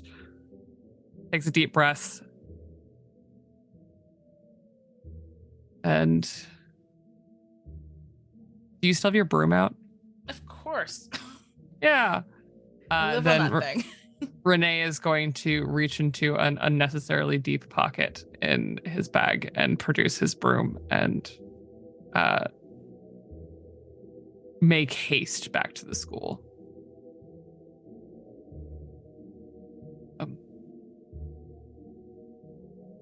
Your parents are lamplighters. Yeah. Yep, I should have mentioned that earlier. I know. Yep. Priest. Good. Oh, is it? Yep. Yeah. Risking life and limb to bring light to the world. Could be worse. I suppose. Risking life and limb to keep it dark. Is that just the natural order of things? Glad to know you, Castor. I'm sorry. It's not... I know that it could be a lot worse, and that you and your fathers have a complicated relationship. I also have a complicated relationship. My mother's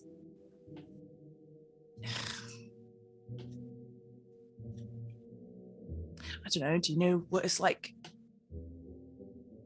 having someone you love put the entire world before you? Every time. Yes.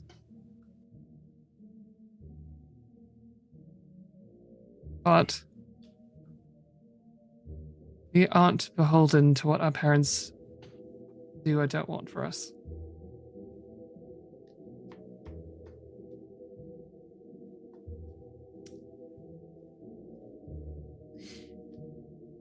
You know, you remind me a lot of my sister.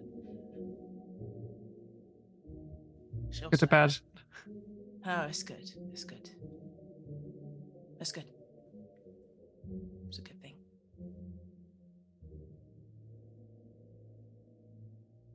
You remind me that there's good people everywhere.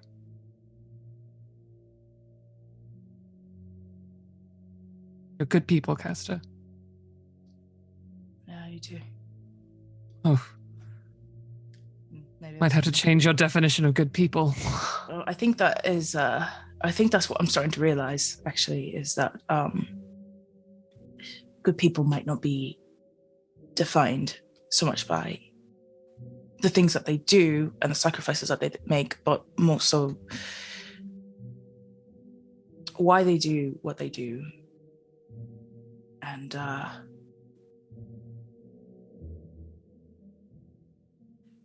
thank you, I suppose. Just I always hated the notion of it. To be good, you have to, I suppose, give up what matters to you. I think if we're crafty, we can do both.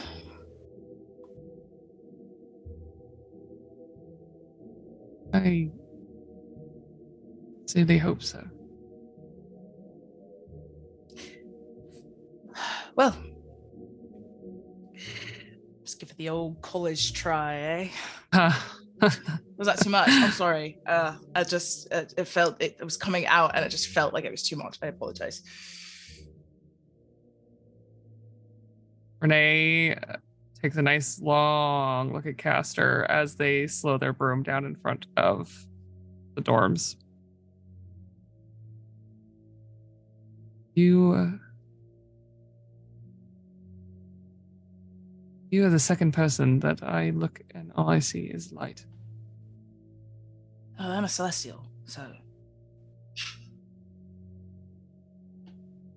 Was that a joke? Castor. It's not a joke? Oh.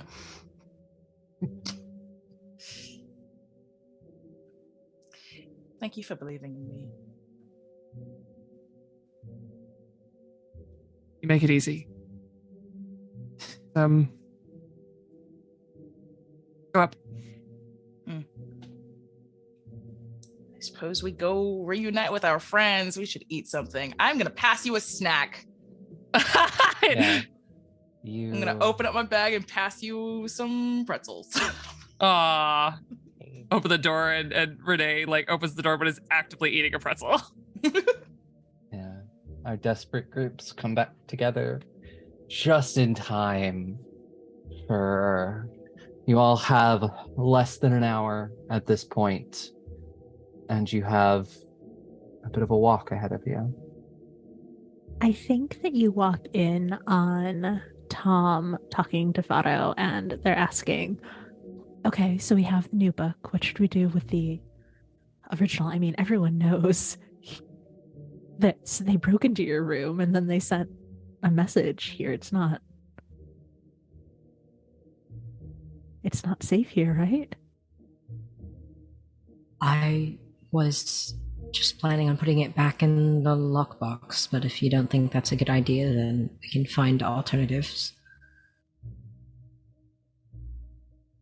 We could put it in my lockbox, but put the lockbox. Oh, hey guys. Hello. Good news and bad news. Good news and good news and bad news. Okay. Okay, talk to my mothers. Is that the book? Okay. May or may not show up. Yeah, no, that's also something we should address. But first, talk to my mothers. That's probably good. I will send them the address in just a moment. My mother seems to think that she can get some people together and hopefully get us back up. So that's good. Other good thing. Maybe bad thing first. Rene. The book looks fantastic. I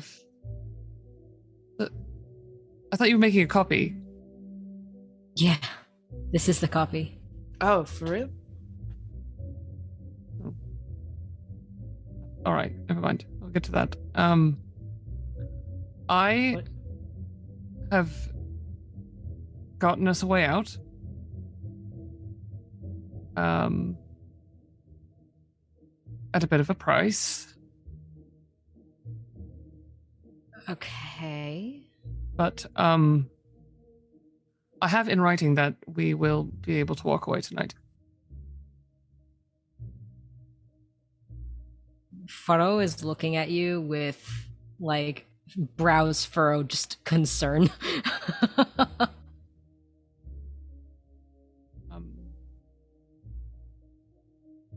Promise there's a longer plan to this.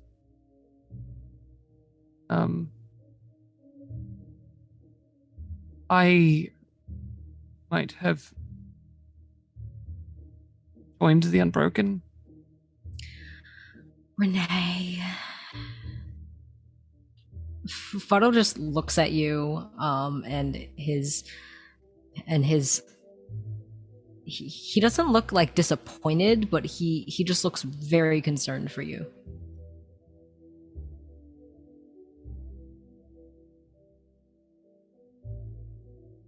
My hope is to use it.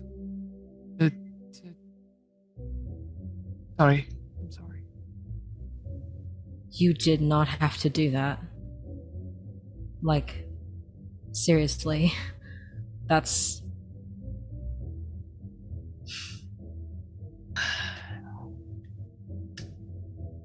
Yeah, no, it's really bad. I do see his reasoning though, and what? we could use it. And that brings me to the other good news is maybe while that meeting was happening, I might have dropped a fox on the person, so now I can hear everything that they're saying. And speaking of hearing things that they were saying, on the like the red back, you can hear that Akos has essentially been singing of what amounts to an old folk song as they walk, and as they got back to wherever they were going, you heard them speaking softly to someone and essentially asking if everything was in place. Is the doctor ready? Doctor? Uh, Fear! and then says, we cannot harm them.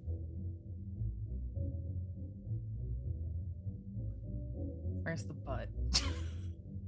He emphasizes the word we. Yeah, I figured. Mhm. Okay. Oh, jeez. Okay. Anything else? And then Akko says, when it's said and done, bring me the book. I have a meeting tonight. I trust you all to keep just a bunch of upstarts in line.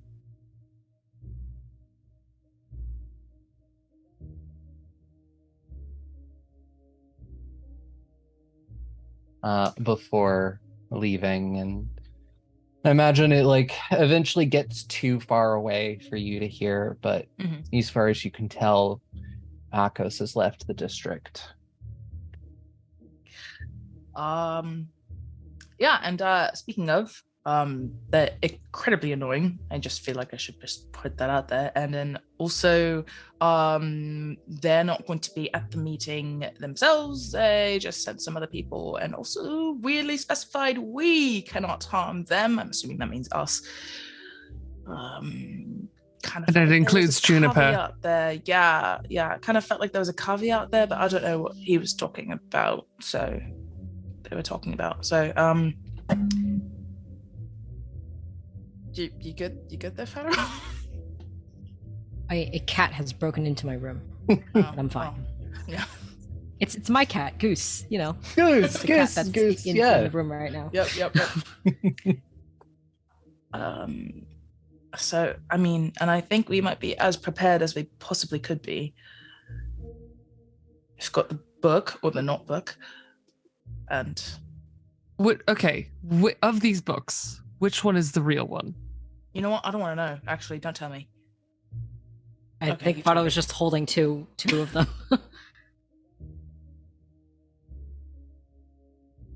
And what are we doing with the real one? I was thinking, like I said, I was going to put it back in the lockbox and stick it back under my bed. But given that whoever searched my room knows that I have it, I was thinking maybe I could put my lockbox under your bed, Rene. Because they didn't touch your room last time. I can find a spot for it. Okay. And it's clear that Faro has kind of shelved the topic of Rene making this deal. Like, this is a problem for later. Mhm.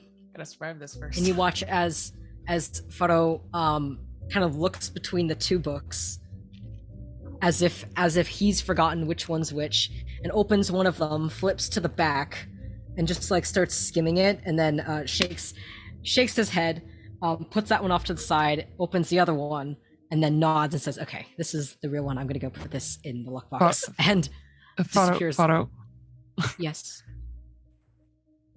the fake is good, right? Yeah.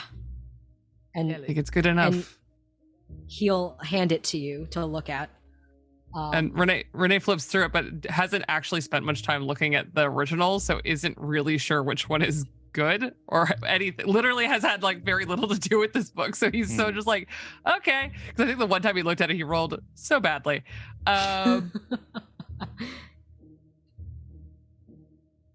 Faro, I think. Oh yeah, if you think it's Yes. good, it's good. I do think it's good. It's very convincing. Thom. did Everything depends on it. I know. Believe me, this is not the first time that I've felt the weight of the world on my shoulders. I think we did a good job. And I will put it somewhere very safe. Good.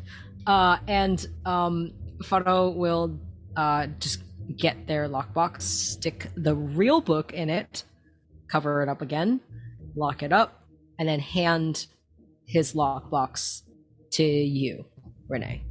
And Rene takes it very gingerly and goes into his room, and we see him move some pieces from like the periphery of his bed, and you actually see that the mess where it looks like there should be like piles of dust underneath all of the objects is actually the floor itself is clean,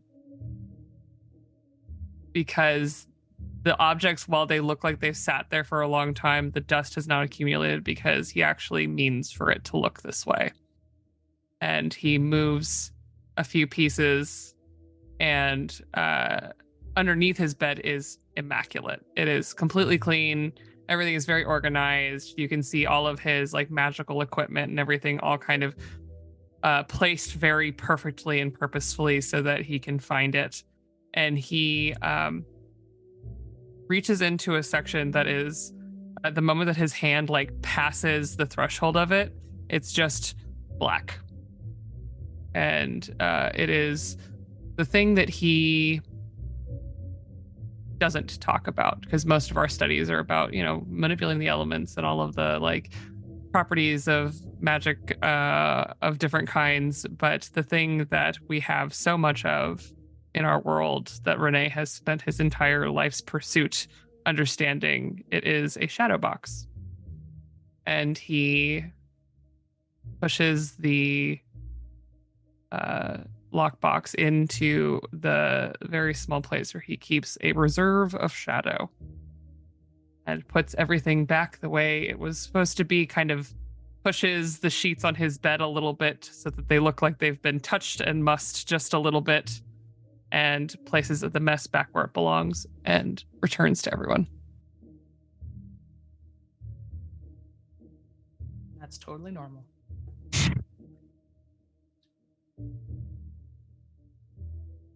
All right then. Shall we meet our destinies? You have to say it like that. Yeah, that's one way to put it. It's just very intense. I'm gonna Well, whistle. that's and what call people Safi say. to me, and she skitters up my arm and settles on my shoulders because she's my comfort blanket. And she's very good. Yeah. So you all leave the dorm and head to this meeting spot. Before we leave, I think Faro will instruct Goose, their cat, that basically if they're not back within like an hour and a half to 2 hours, that Goose should come find me. Okay. And then we leave. Okay. You all, it's about a 20-minute walk before you all find yourself standing in front of this house. And Faro, you know that the one on the right is, think of it like brownstones in like New York City, how they're all kind of just packed together. You would know that the one like literally to the right is Talus's, but the one in front of you looks like nobody lives there. There are no lights on or anything. Are there lights on in Talus's house? There is a light on in his bedroom. Weird. Faro will look at the other three of you, and we'll just say, "So, that one's Talus's house. The light up there, that's his room. This house, as far as I know, nobody lives here."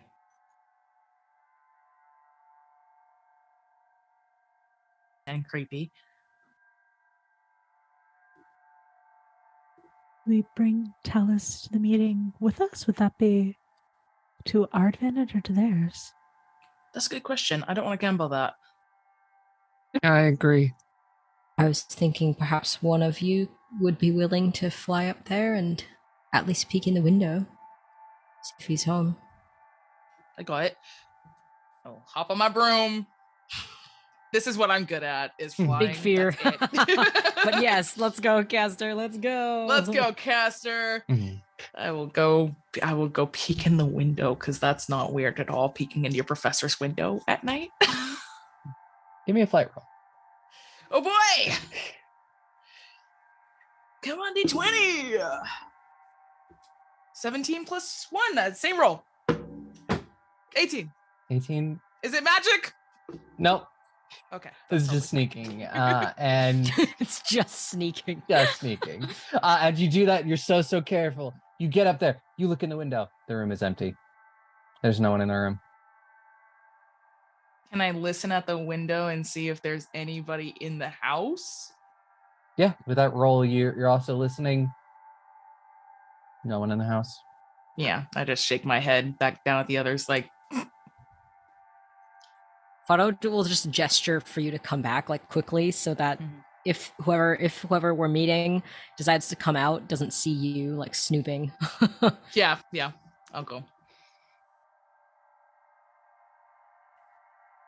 As I land, I'm like, why would you leave the light on? That is just so irresponsible. Thanks for flying up there. I think if I gone up there, I might have eaten light. Oh, yeah, no, that makes sense. With your light eating thing. Just you'd have turned off the light. Yeah, I mean, again, irresponsible. Unless one wants to make it look like they're home. But why would you?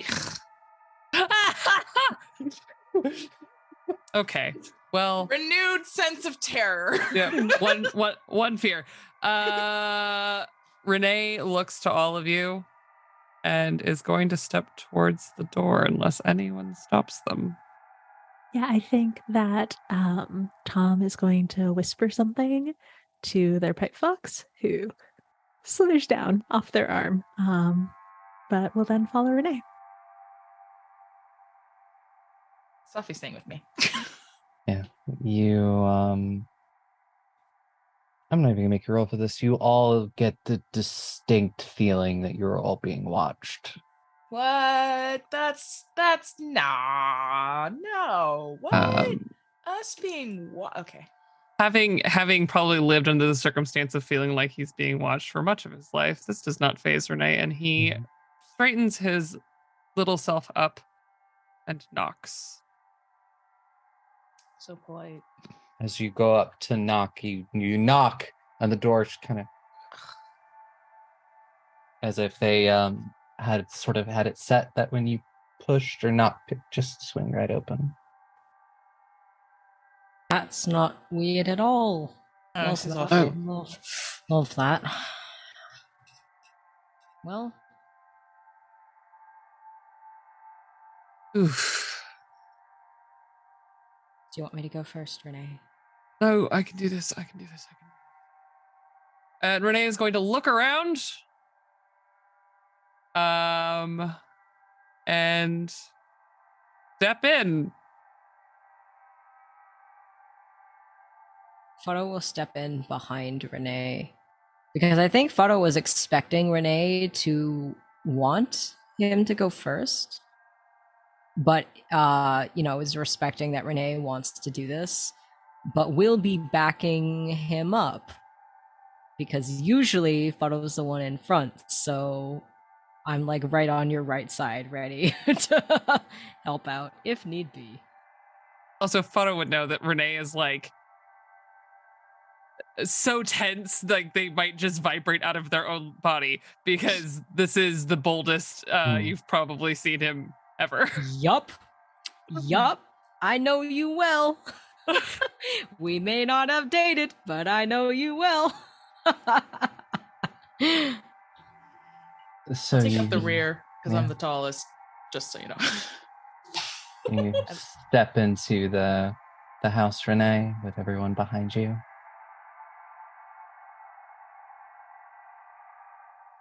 Hello? And as you speak into this house, you can kind of see straight forward into, like, maybe on your left is what would be a sitting room. On your right, you see stairs that go up. And then down center is where, a kitchen would be. And you watch as somebody touches something with magical light. And sort of this thing comes to... Something starts shining magical light in the kitchen. Just enough that it's kind of harsh in the way that you can't really see a lot. It creates the harsh lines and shadows, but there's something there. Rene glances over his shoulder at everyone before walking forward very, very nervously. I'm following right behind you, very nervous. Clutching Again. my fucks. Sorry, go ahead. I'm like, yeah, go ahead. Again sort of hesitates, and can I do some sort of magic to like extend my senses and see if I can feel if anyone else is in this building? Yeah, give me a brains magic roll. Oof, brains. Or flight actually works too. Brains is probably better. Yeah. I'll say brains or flight magic roll. Oh. Okay. That good that's ope or bad ope? bad ope. That's a 5. Oh boy. Well, at least it isn't double ones. It's just there's a lot going on. Emotions are high and everything is a little jumbled. You're not able to get. You are aware that there are other people in the building with you. You can't get a bead on how many. Yeah. So I think it looks like Thom is sort of clutching the hilt of their dagger, and it sort of the vortex blade sort of pulses out for a moment around their body and then almost like shudders back in, not able to really actually extend out because, yeah, this is a stressful situation. But he will follow. Yeah. You all start walking towards the kitchen. Yes. Yes, I would like to I'm bringing up the rear, so I'm watching our backs basically. I'm not really paying attention to what's happening up there so much as I am like, who's coming up behind us? Who's gonna kill us? Yeah, you do that as you walk into the kitchen. You can instantly tell that there are several people in this kitchen. There is someone sitting in a chair that you think, just sort of by the way the light hits them, is probably Juniper. And there's someone standing directly behind Juniper. Kind of in a threatening way, with his hands on her shoulder. With the way the light is especially throwing shadows, you can't really tell who this person is. There are 2 other forms in the kitchen as well.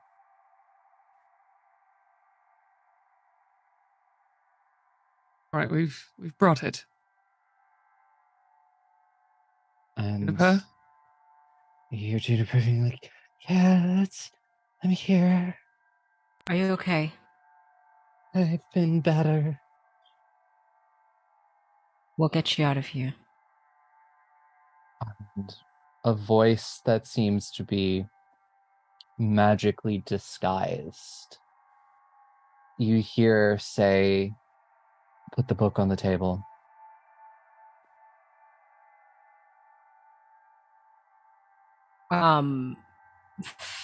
Faro kind of looks at the rest of you, nervous, and pulls out our copy and will step forward.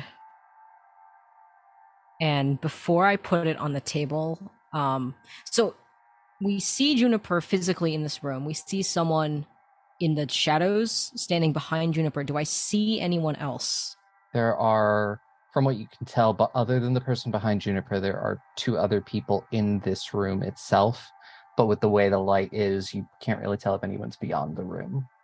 Gotcha. It's kind of the vibes of like the single light bulb uncovered. That's very harsh. Like, okay.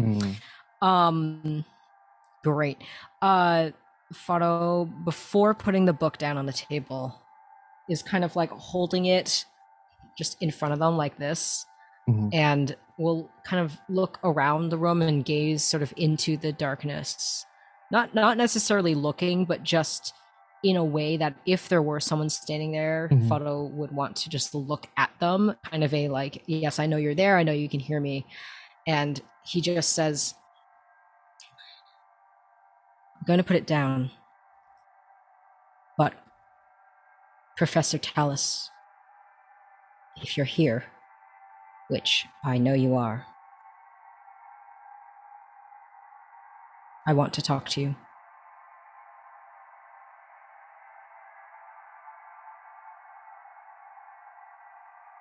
So you say that, and there is this sort of sound of almost heavy breathing. I Fear. don't like it. As this figure steps into the light from the darkness. And you recognize the horns instantly, the broken ram's horns. But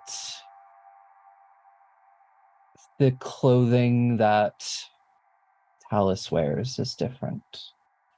It is darker. You see all of these vials and devices hang from his belt, and he is wearing some sort of mask on his face. Kind of if you would see like how a gas mask from like World War I would look. And as he breathes, you can kind of hear the clicking of it.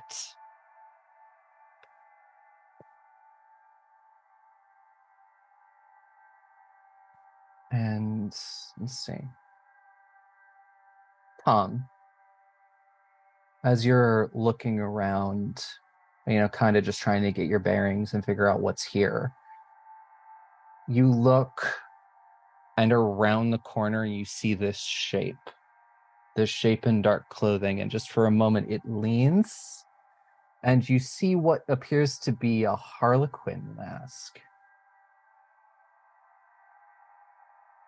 before it kind of ducks back around the corner. Very carefully does not react to that. But I think actually doesn't look in that direction, but sort of knocks their foot against Castor's, like in a comforting way. In a comforting way. Okay. I was going to say he jumps a mile.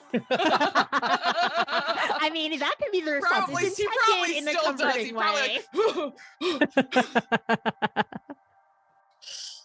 And Yeah. so, Faro, you're still holding on to the book?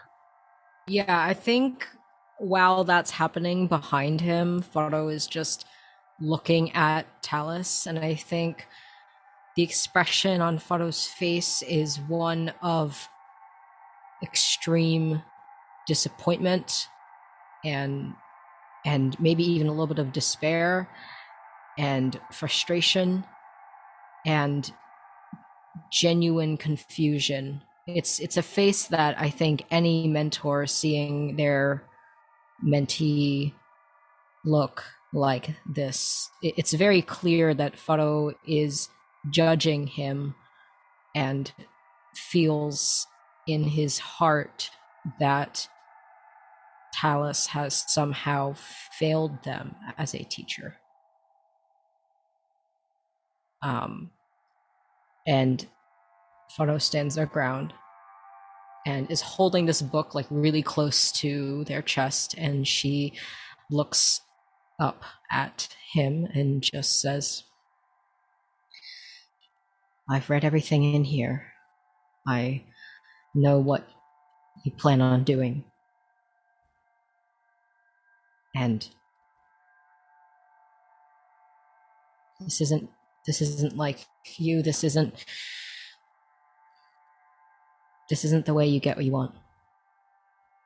But I know that whatever I say is not going to change your mind. But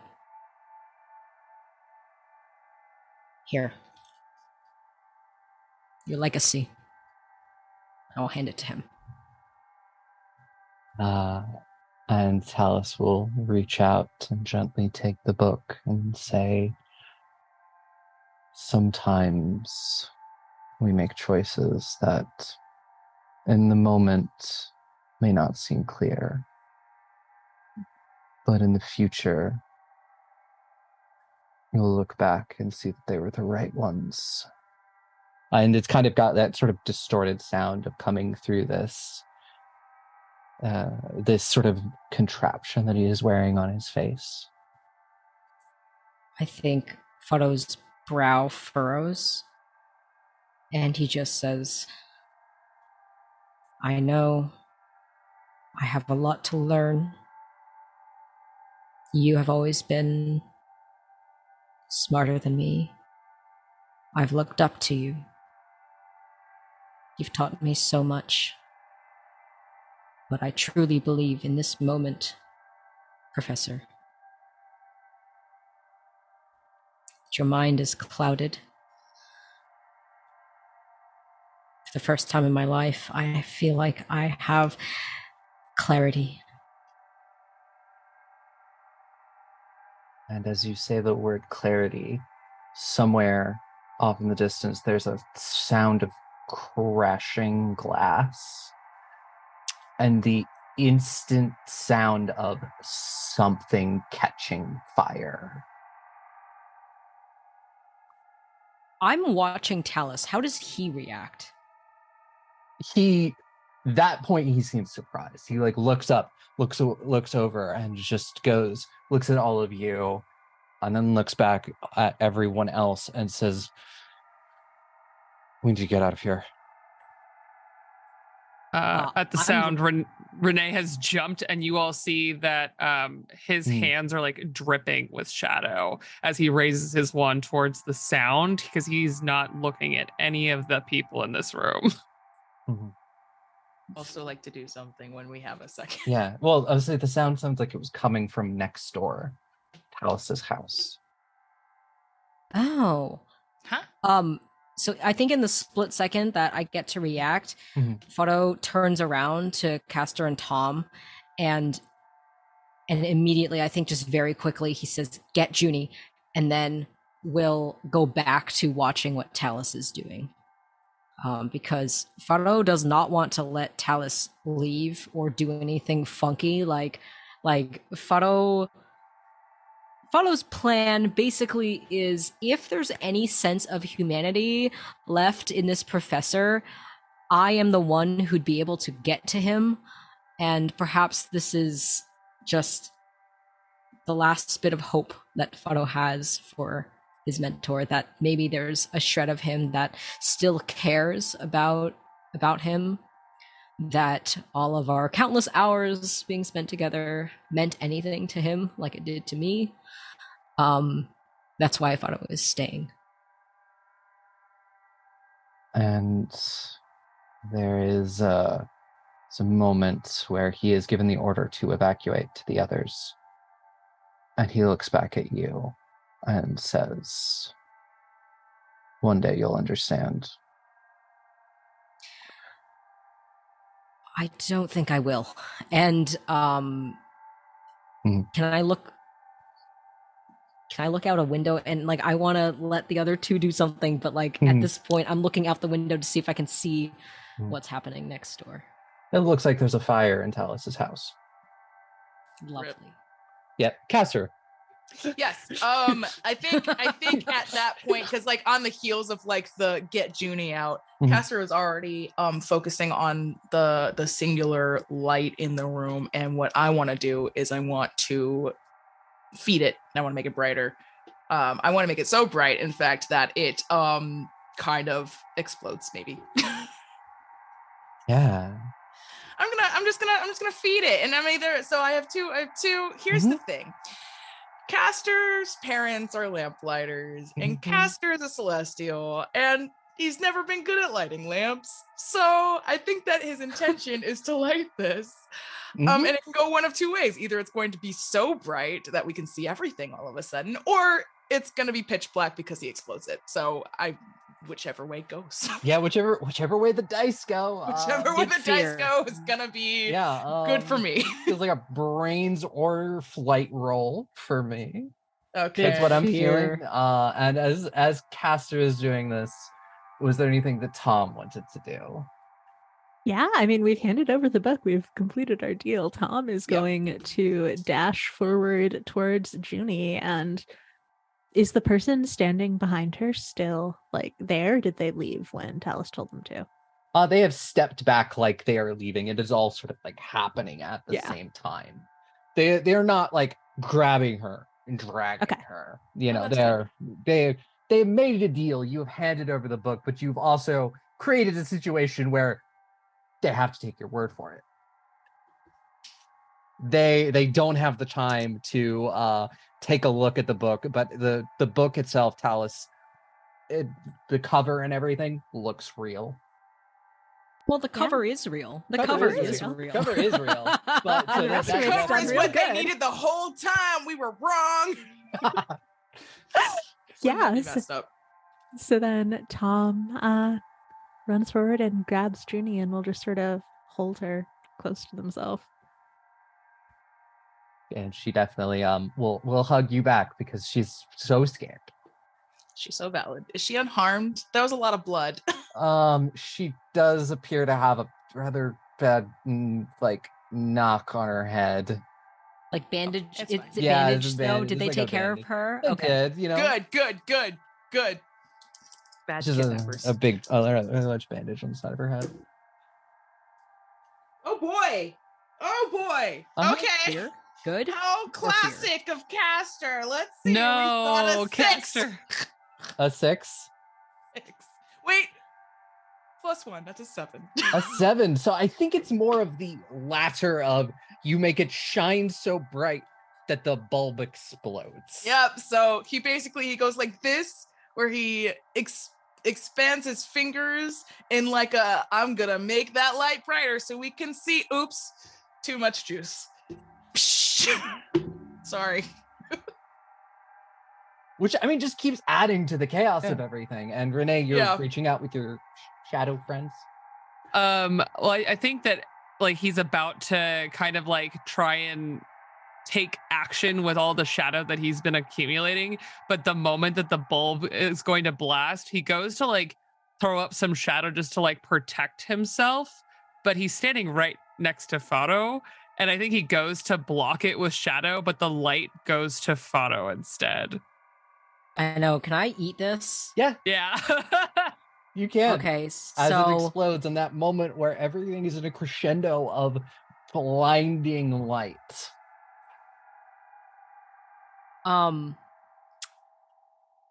and if it's okay with you, Castor, and you, Aubrey, I think given that this light was an explosion of Castor's magic and whatnot, I think we get a shot where like this light is like blinding, like a whiteout, right? In like film terms, a whiteout.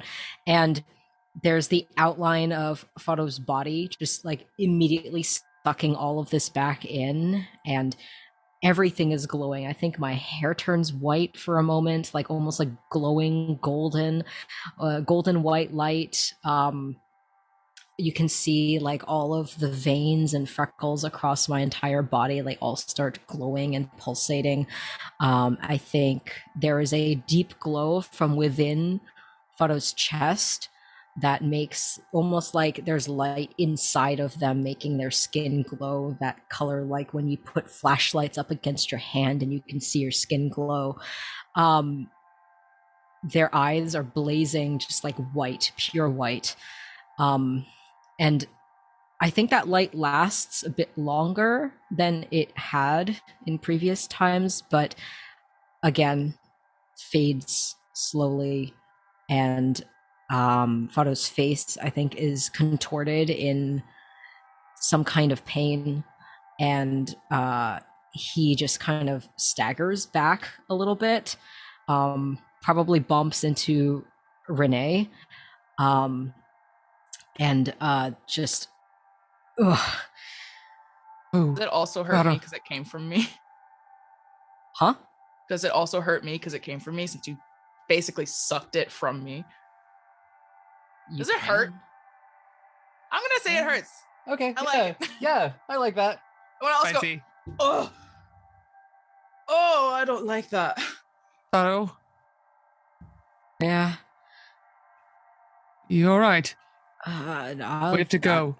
Yes, I will be. Eventually.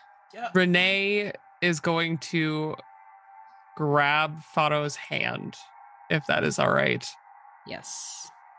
and kind of pull them so that they're both headed down the hallway. Come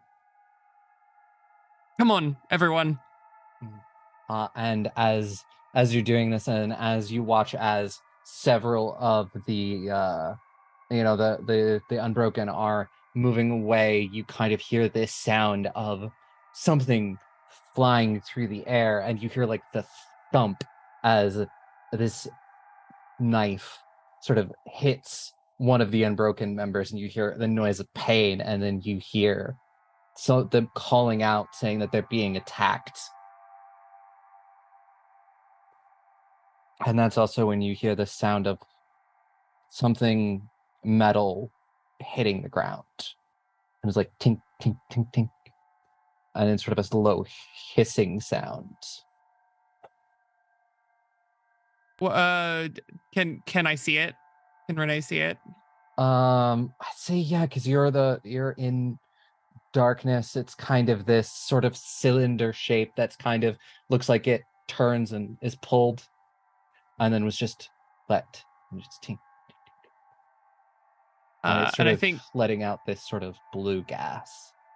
Renee's recall kind of like slams a bunch of pieces of this whole puzzle through his brain all at once, of the gas masks and the little bit of the book that he's had explained to him and kind of understands.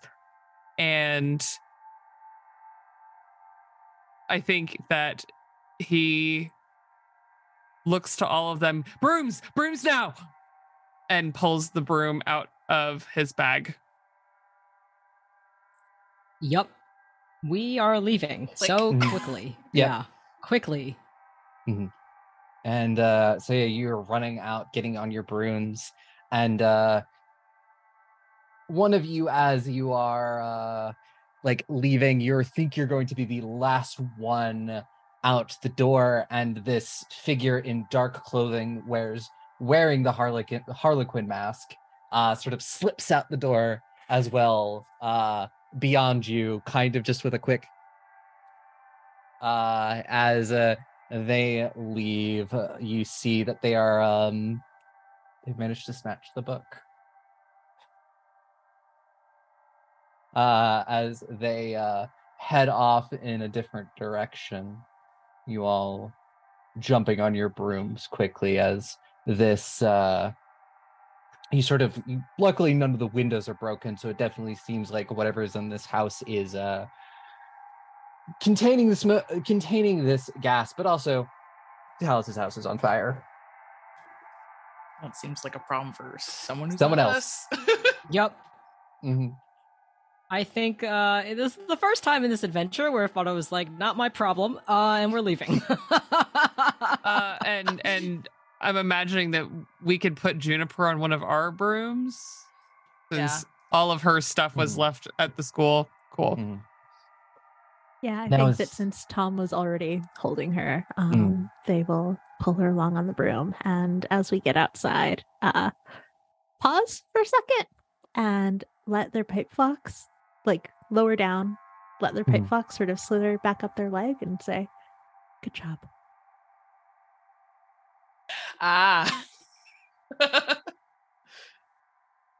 Yeah, and as you hop on your brooms, I will also connected the dots.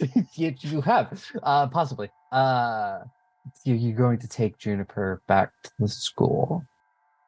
Are we? Yeah, we should, right? Maybe we should get a drink first. I think Rene actually goes to that park since it's right next to the tavern. Yeah, it seems like a safe place to land. Yeah, you do that, and like off in the distance, you can hear sort of the sound of like sirens as whoever is the guards and lamplighters are responding to this problem.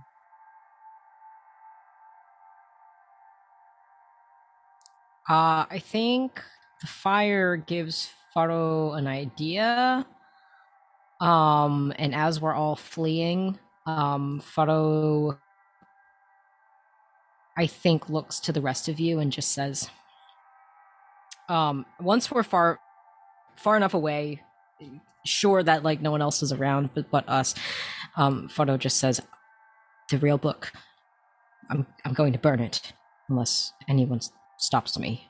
Right. Nope. Great pun. Do it. Brilliant. Mm-hmm. Okay, Yeah, so I'm gonna full zip full. off and do that. Oh, right now. Okay. Right now. Photo. It's Never fine. mind. I don't zip off and do that.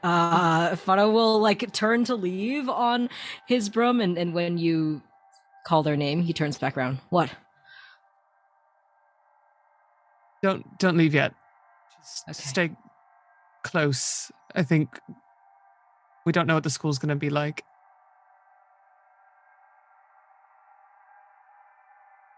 True, but I want to get rid of it as soon as possible.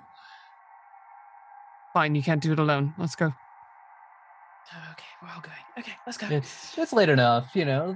It's late at this point. You are technically past curfew, I didn't and know about any curfew. I don't know what you're talking Yeah, about. you- Nobody told me about Yeah. any only curfew. two of you knew about curfew. The other two Yeah. were like, "What? We haven't heard about curfew." Also, Yeah. you think Rene cares about a curfew ever in any point in time in At his least entire now, life? yeah.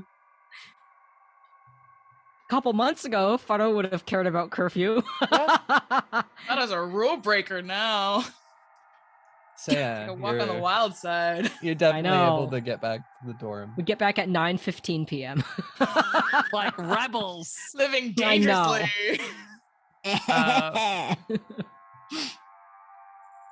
Yeah.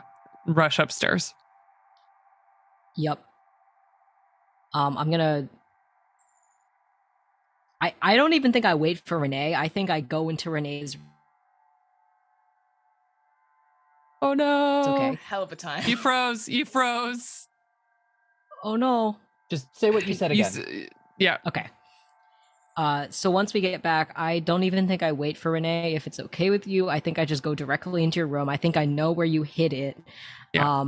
And I try to like gently move your piles of stuff out of the way. I think something tips over in my haste. And you hear Faro just say "fuck," and is gonna reach under the bed, pull out the lockbox.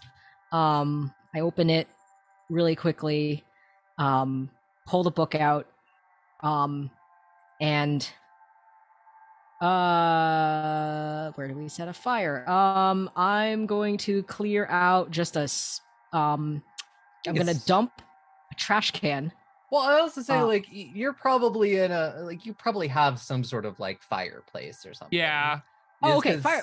That's Central, perfect. central heating Fireplace. isn't a thing, so Fireplace. Awesome. So Faro will go to the fireplace, toss the book on, pull out his wand, and will cast a fire spell and just light a fire. Yeah. you can do that. It's especially it's a lot easier, especially now that you've taken the leather cover off of it, and it's Yeah. mostly just pages. It's just paper. Yeah, Yeah. just parchment. It goes up. And we got a nice fire roaring. We throw some logs on, and I think as and whatever y'all are doing, but I think in this moment, after setting this fire with great haste, Faro sits onto their couch and go up and sit on his lap.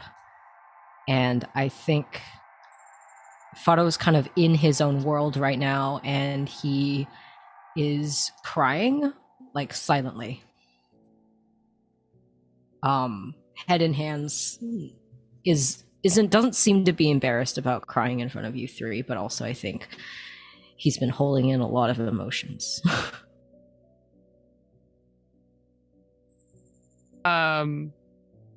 Rene. Oh yes, the four of you. Uncharacteristically sits across from Faro on the coffee table, right next to the branded in mark of the Unbroken, and looks down at it as he plants his hand down on the table, takes a very long, deep breath, and then looks at Faro and just reaches out and very gently puts a hand on his arm, just quietly there.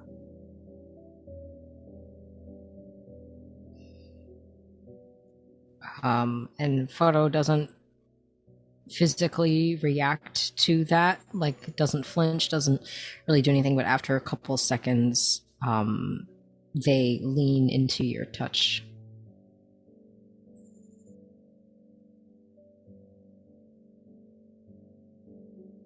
It just stays there. Doesn't look at the fire. Just keeps an eye on Faro.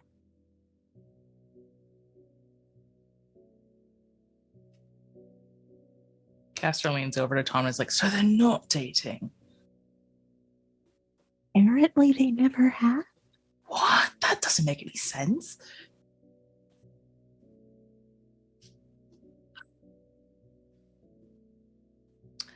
I'm gonna fuss over Junie. Yeah, Thom is also. I'm just gonna make sure she's okay. Yeah, she seems a little tired, a little probably in need of rest. You know.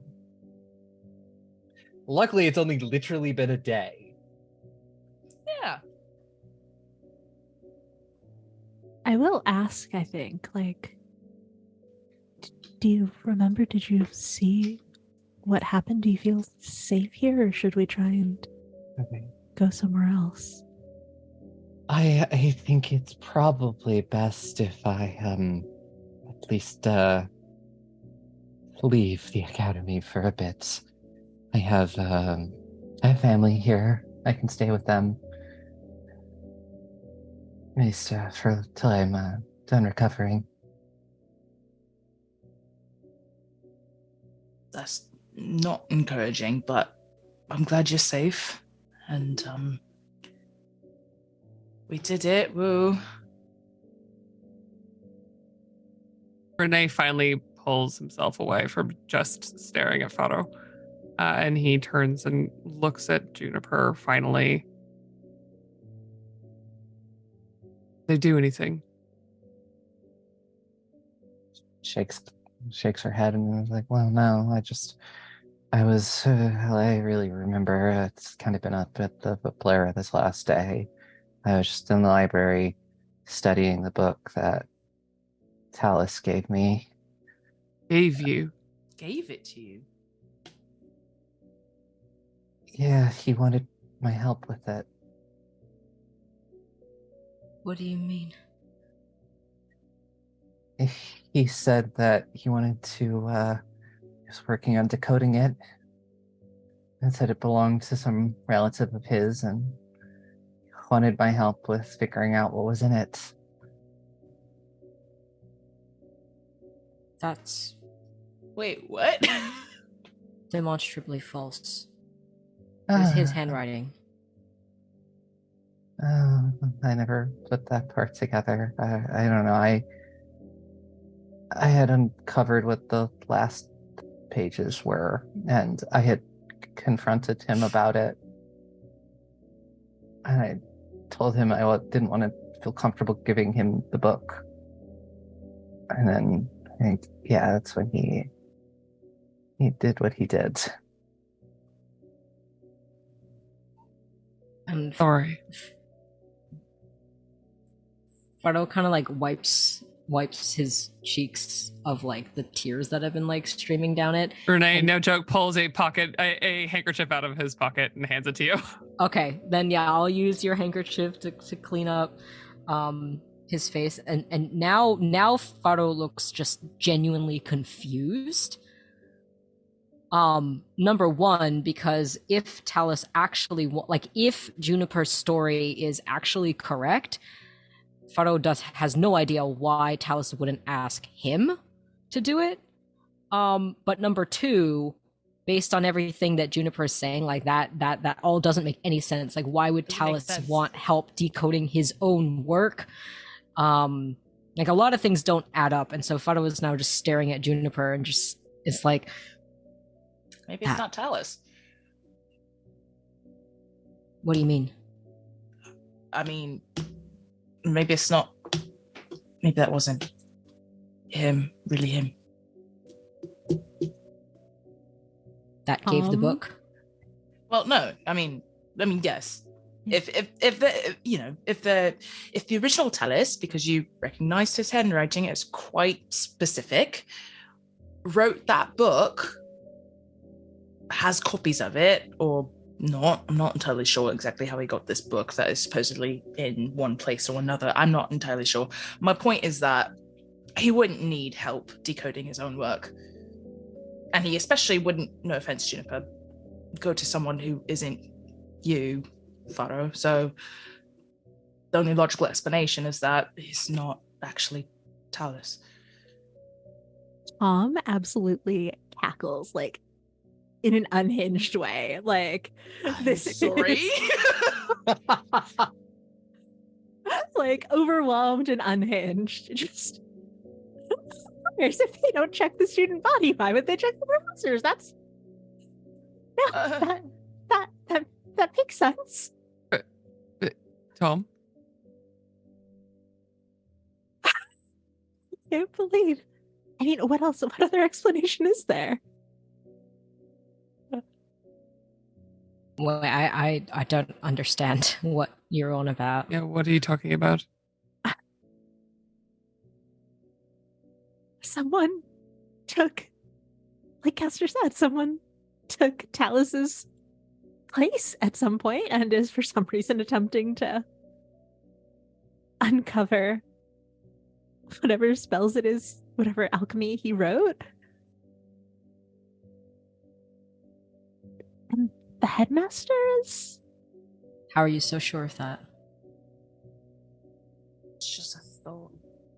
I mean, what? It's feasible. I can't think of anything else. I think that they might be right.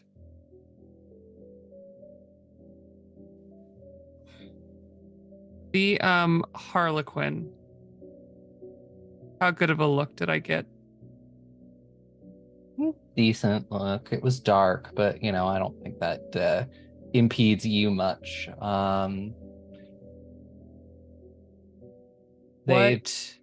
Yeah, what's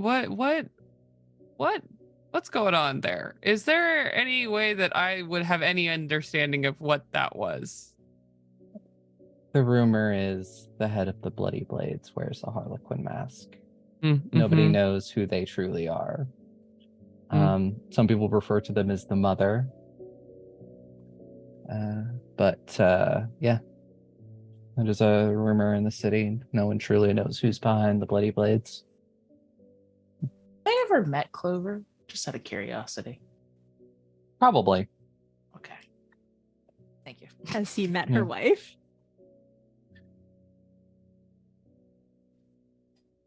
Anyway, that was another question that I had though. Did I happen to see either of my mothers during the rescue TM? No. Excellent. I love angst. Great. Love it. I'm not gonna think about that right now. They're fine. Are we? Well, I said the Yes, mothers for are one fine. thing! The mothers are fine. No, that's fine. No, that's fine. It's just that Castor, I don't think Castor knows that who Clover is and what his mom actually did. So I don't think he knows that she actually helped. Yeah. I think he thinks that she did nothing. It's fine. You would have all seen the strange person in the Harlequin mask, probably, at some point. Who took a book and left. Go ahead.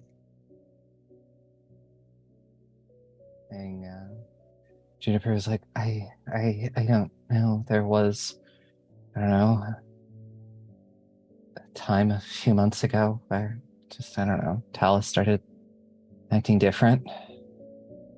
Yeah, I didn't really think much of it at the time because it was just a stressful time. That's when I've been working on the book for a couple of months, slowly taking it apart and figuring out what everything meant.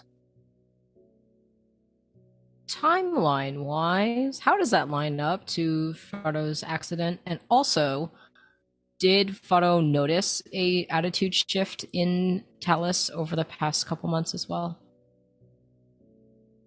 I would say they happened right around the same time. And you probably noticed it, but you were also being incredibly distant. Yeah. So it kind of was like, oh, does Talus just have something on his mind? Things like that. Is he just busy, or am I being so cold that he's unsure of how to read me?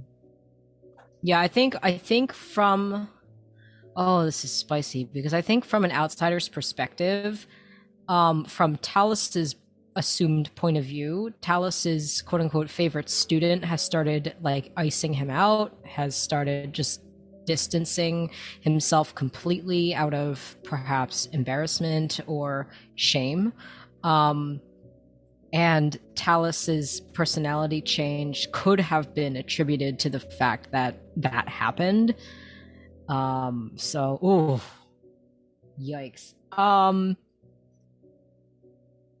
Faro, I think, just sighs and looks at Juniper and says, "How far did you get with deciphering it?" I deciphered the whole thing. Especially those last few pages. And I didn't fully realize until it was too late what it did.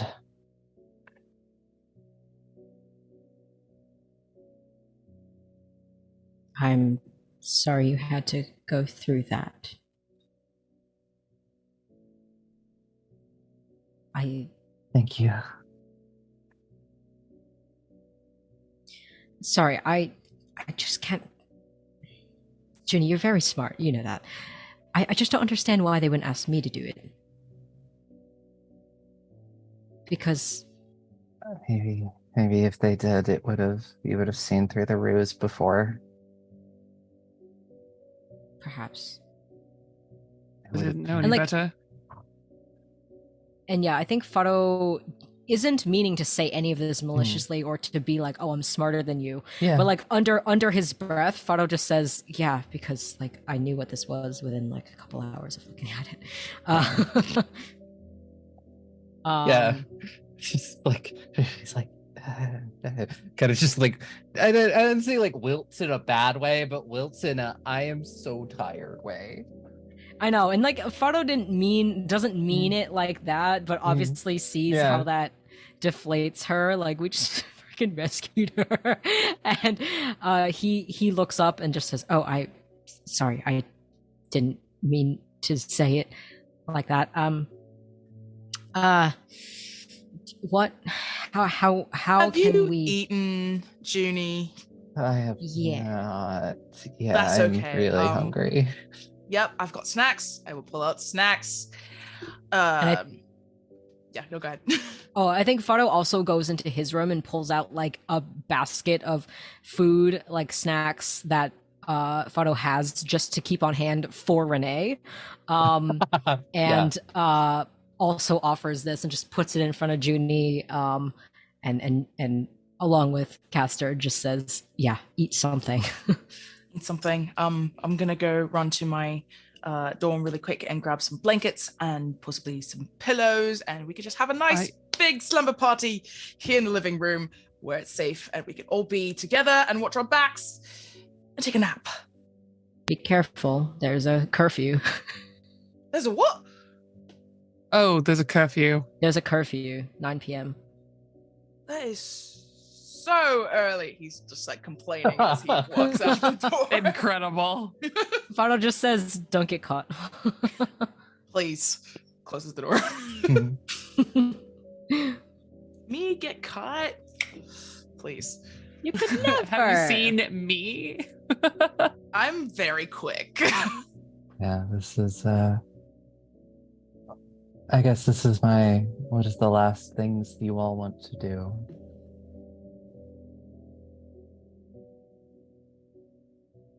I think Rene, as the night kind of winds down,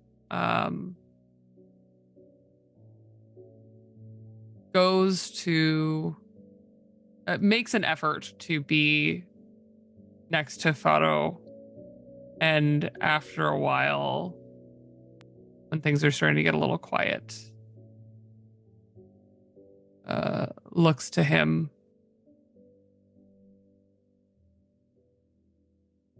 I am sorry. I know. You don't have to apologize. Truly. But and he looks around the room, and Faro would have known this since the first day we met.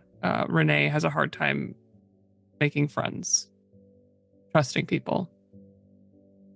And looks at the 4 other people gathered in his space that he's usually very polite and distant in, and they're making a blanket fort essentially in their living room, and looks to Faro again after that. Trust all of you, and it was worth it.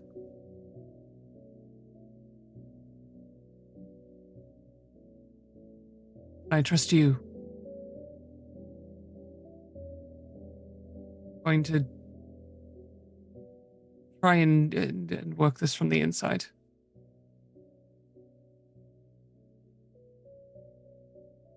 I think Faro remains quiet for a few moments and turns to look at you, because I think for the prior of that conversation was just staring straight ahead. Turns to look at you and says,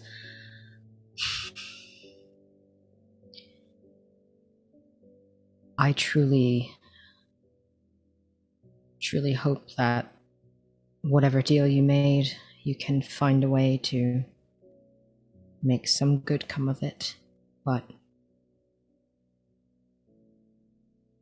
I am worried that you're going to get caught up in all of this, and you might have worked yourself into something quite unseemly.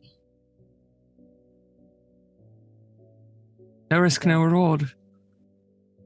I just don't want anything bad to happen to you, Rene.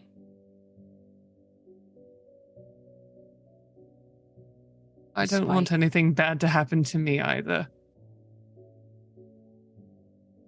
Despite, well, everything that happened to me, to us, I do believe you are the best thing to happen to me. And whatever this means for me going forward, I don't just want, I need you to stop feeling so guilty. You don't need to feel guilty. Because, sure, it's an immovable fact that you did this to me, and it's something I have to live with. But I will continue to search for answers, and know that even though I might act differently, I don't blame you for this. This was simply circumstances beyond either of our power.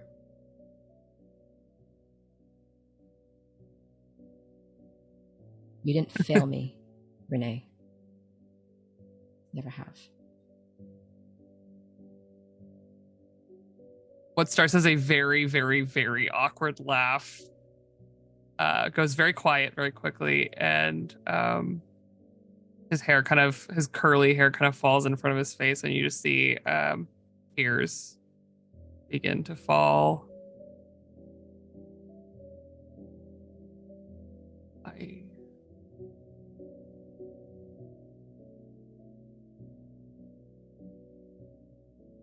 not out of guilt. Out of a wanting to make the world brighter and to give everyone the chance to feel what I felt when we first met. That there is hope. That hope that you give your family, the hope that I didn't know until we met. I will stand by you, Faro. And I think Faro takes your handkerchief that you gave me and gently cups the side of your cheek with his hand, and will use the handkerchief to wipe your face. And removes their hand, feeling a little self-conscious about it now that Faro knows that people think we're dating. It's like a little bit awkward, like all of this physical touch is normal for us, but like Faro is now like very aware of what other people think. and just looks at you and says, your dedication and your tenacity are things that I know won't leave you. I know that you will have my back always, no matter what happens. And I feel the same about you.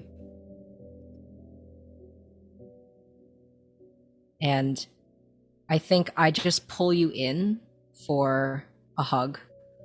And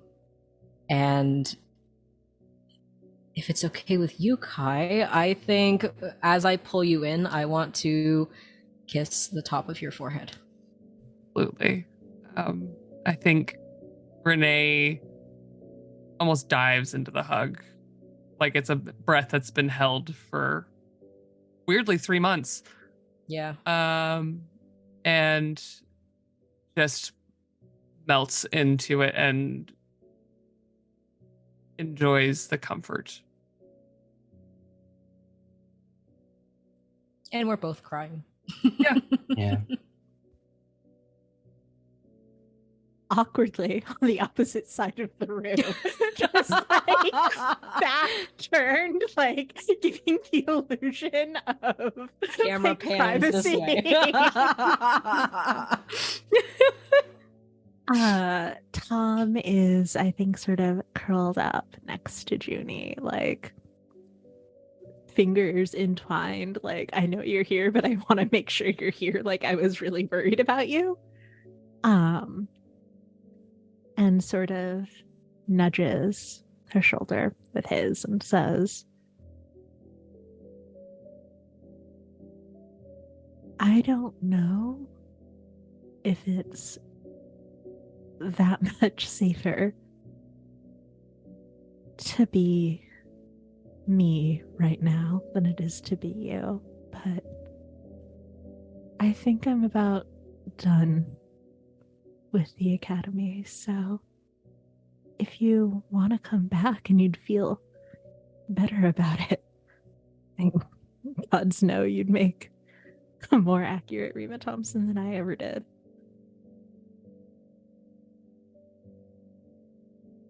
Sort of looks at you and thinks and just goes, I'll let you know, I guess.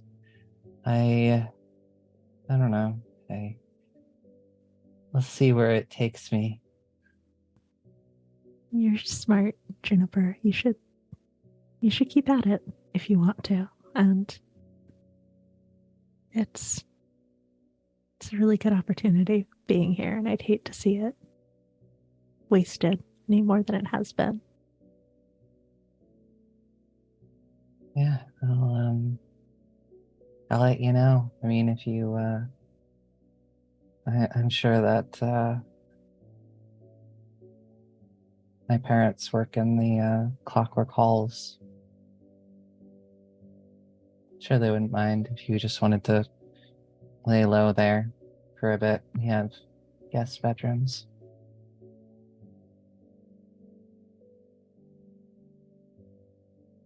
Yeah, I'll let you know too. But I don't know what Talus was doing, how the fake Talus was doing it, but I've gotten pretty good at illusions, so no one would need to know.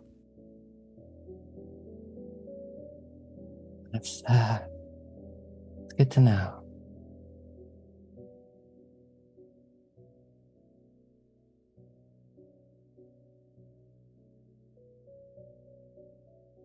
I'll turn to Castor. How do we see Castor as the night grows long and we move towards the not quite dawn? I think that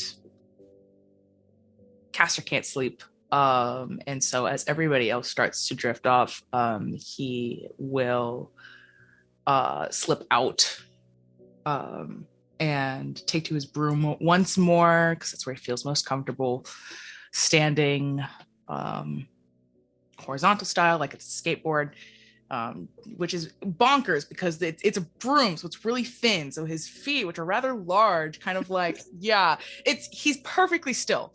He's perfectly balanced. It's like someone of Castor who seems like a lot of movement and a lot of noise, to be as still and uncannily balanced as he is on the broom. It's like he was born to it. And he rises up into the sky. He's not on the roof this time. He's just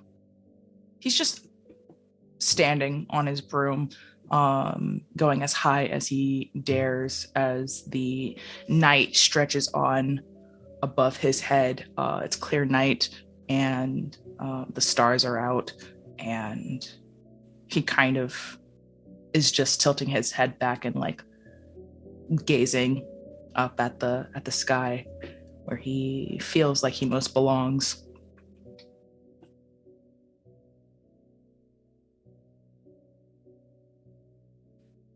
Yeah, there, Pollux.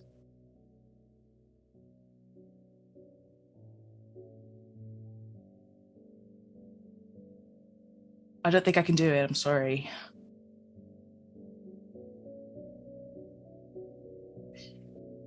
I know that Ravenswood was kind of your dream. And I really wanted to fulfill that for you, but I don't think I can now. I'm sorry.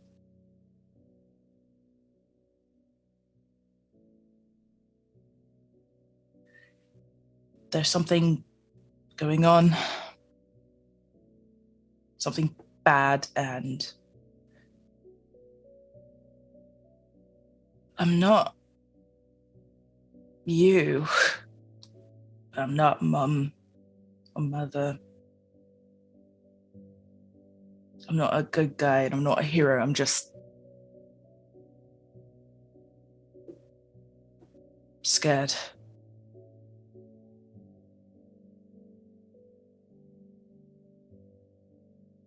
So I'm sorry. I tried.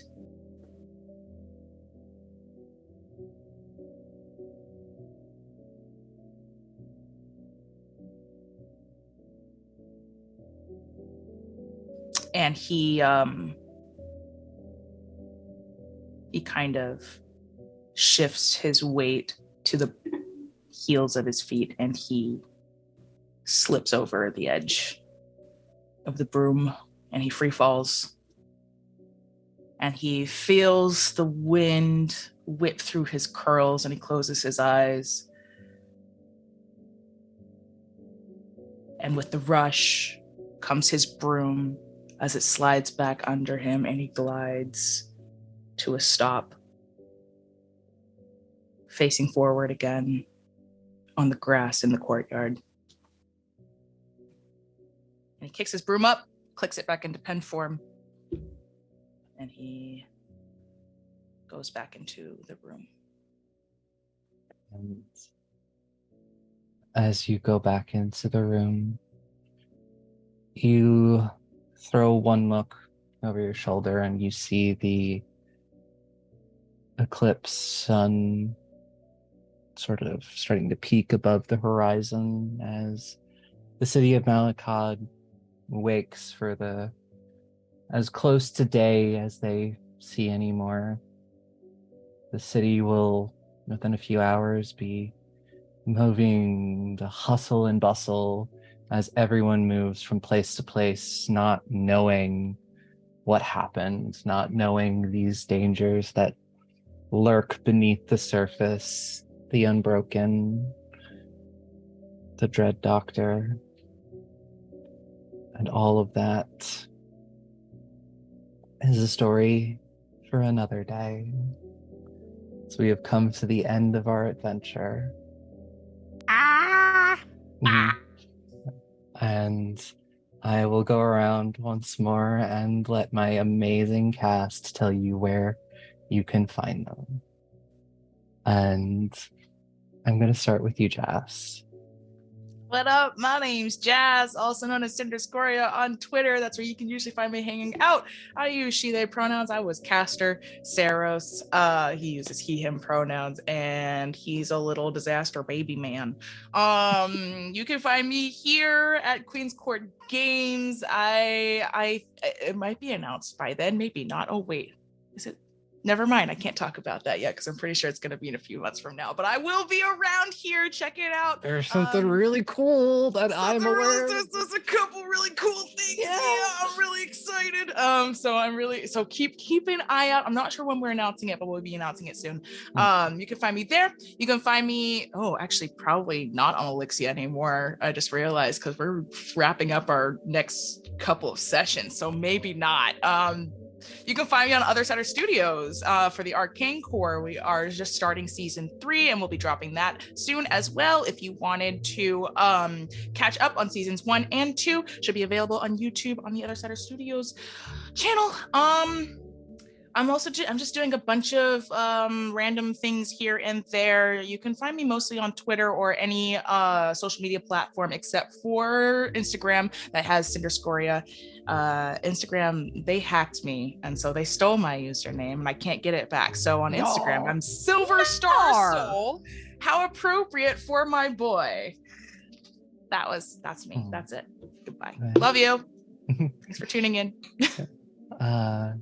Jay. Hi everyone, my name is Jay Ernala.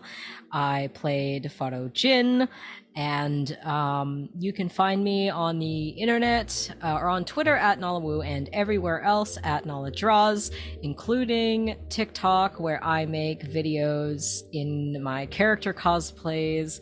And if you check Kai's channel, we did a little lip sync thingy for our characters. So you should check that out. I am a full-time illustrator and art director doing freelance in TTRPGs. I'm currently the art director for All the Witches, which is a super cool game. If you like witches that are not made by TERFs, check out All the Witches. It's an original game system and setting, and it's really cool. If you want to see me in more APs, I am on Itaewon by Night, which airs on Tuesdays at 8 p.m. over on Bad House RPG. We are the first and only all-Asian cast playing Vampire the Masquerade. I play a girl boss named Verdian Song, and I really love this game, so you all should come watch it. Besides art and that stuff, I also do voice acting, sensitivity consulting, and actual play stream performance like this, like Itaewon, lots of other random one-shots that are coming up. Cast me in your games. I love playing characters and things, and I want to do more of it because I like dressing up. Halloween's my favorite holiday, and that's my favorite thing about APs is just getting to create costumes and makeup and all of that fun stuff. Anyways, that's me. I'm gonna throw it to whoever's after me. Thank you for watching this show, and happy Pride, everybody. Yeah. And that'll bring us to Kai. Goodness. Hi guys, I'm Kai. You can find me on all social media platforms as Estelle of Imladris, where you can see all of the many projects that I have going on all the time. In recent history to this recording, I was the costume designer for The Party, which is a web series. It's a comedy web series that is fully available on YouTube about people who do this thing, play tabletop together, and it's about how fun and messy people are at and away from the table. And then I also am a producer and performer in a group called The Lore Brewery. It is a podcast. You can find it on all your podcasting places as The Lore Brewery, and on all social media platforms at Lore Brewery. Right now, we are in the midst of our fairy tale 5e adventure called Far, Far Away, where I play another messy, tragic boy in a waistcoat. This is a really specific thing that I do. And sounds familiar. And you can check out episodes of Far, Far Away. By this point, we are probably in the double digits as far as episodes being released, which is really cool. But it is edited, and I actually do most of the music editing for those episodes as well. So that's another weird little thing that I do. And then you can find me on Happy Jacks RPG at Happy Jacks RPG in the Unsung Tales, which is a One Ring second edition game playing an elf captain who is in the process of figuring out what to do as an elf in the dwindling days of the elves in Middle Earth. And it's a wonderful time where we wander around and have very deep conversations about Middle Earth. It's really fun, and that game system is wonderful. And then last but certainly not least, you can also find me on Saturdays on Translator RPG, which is a all trans, people of color led actual play where we are traversing the multiverse of Transplanar, where we are agents of trans doing the will of fate. So please come check that out on Saturdays. Oh my goodness. And just watch this show on repeat because it was wonderful. Thank you, Aubrey. And happy Pride, everybody. That'll bring us to Alyssa. Hi, y'all. I'm Alyssa. You can find me on Twitter at A Disaster Queer. You can also find me on An Unwavering Force, which is a all BIPOC, queer, and trans-led Star Wars actual play using the Pathfinder 2e system. Also using the Pathfinder 2e system is Goblets and Gays, which I'm on with our lovely GM here, Aubrey, also GM there. And speaking of GMing, I am the GM now. For a game of Spire, The City Must Fall, which is airing on Bad House RPG starting in July. And that's me. Yay! And lastly, I am Aubrey. I've been your GM, and you can find me everywhere on the internet at Mad Queen Cosplay. And as Alyssa said, I am the GM over on Goblets and Gays. So if you like Pathfinder 2e and you like me, my weird GMing style, Delicious GM style. You can find more of that over there. You can also find me doing so many things over here on Queen's Court. We also have had our Tabula Sono lighthearted game that's been running all Thursdays this month. I believe we have one more game left, if I'm doing my math correctly. So you should definitely go check that out. It has been a blast. You can also catch me over on Hallowed Haven Studios as a part of Wayfarer, their Hunt of the Reckoning game. I play Isabel, our strange little gremlin mortician. You can also catch me over on Ashen Snow by Scald's Tale, a Pathfinder 2e Gatewalker's Adventure, and so many other things. You can see the full list of everything I am doing over on my Twitter, and be on the lookout for more of Noxlight. This is not the last you have seen of this world. There is still so many stories to tell, and I cannot wait to tell them. But yes, but for now, we must bid you farewell, and we'll see everybody next time. And just one last time for Pride Month, fuck turfs. Fuck turfs! Fuck turfs! Fuck turfs! Fuck turfs.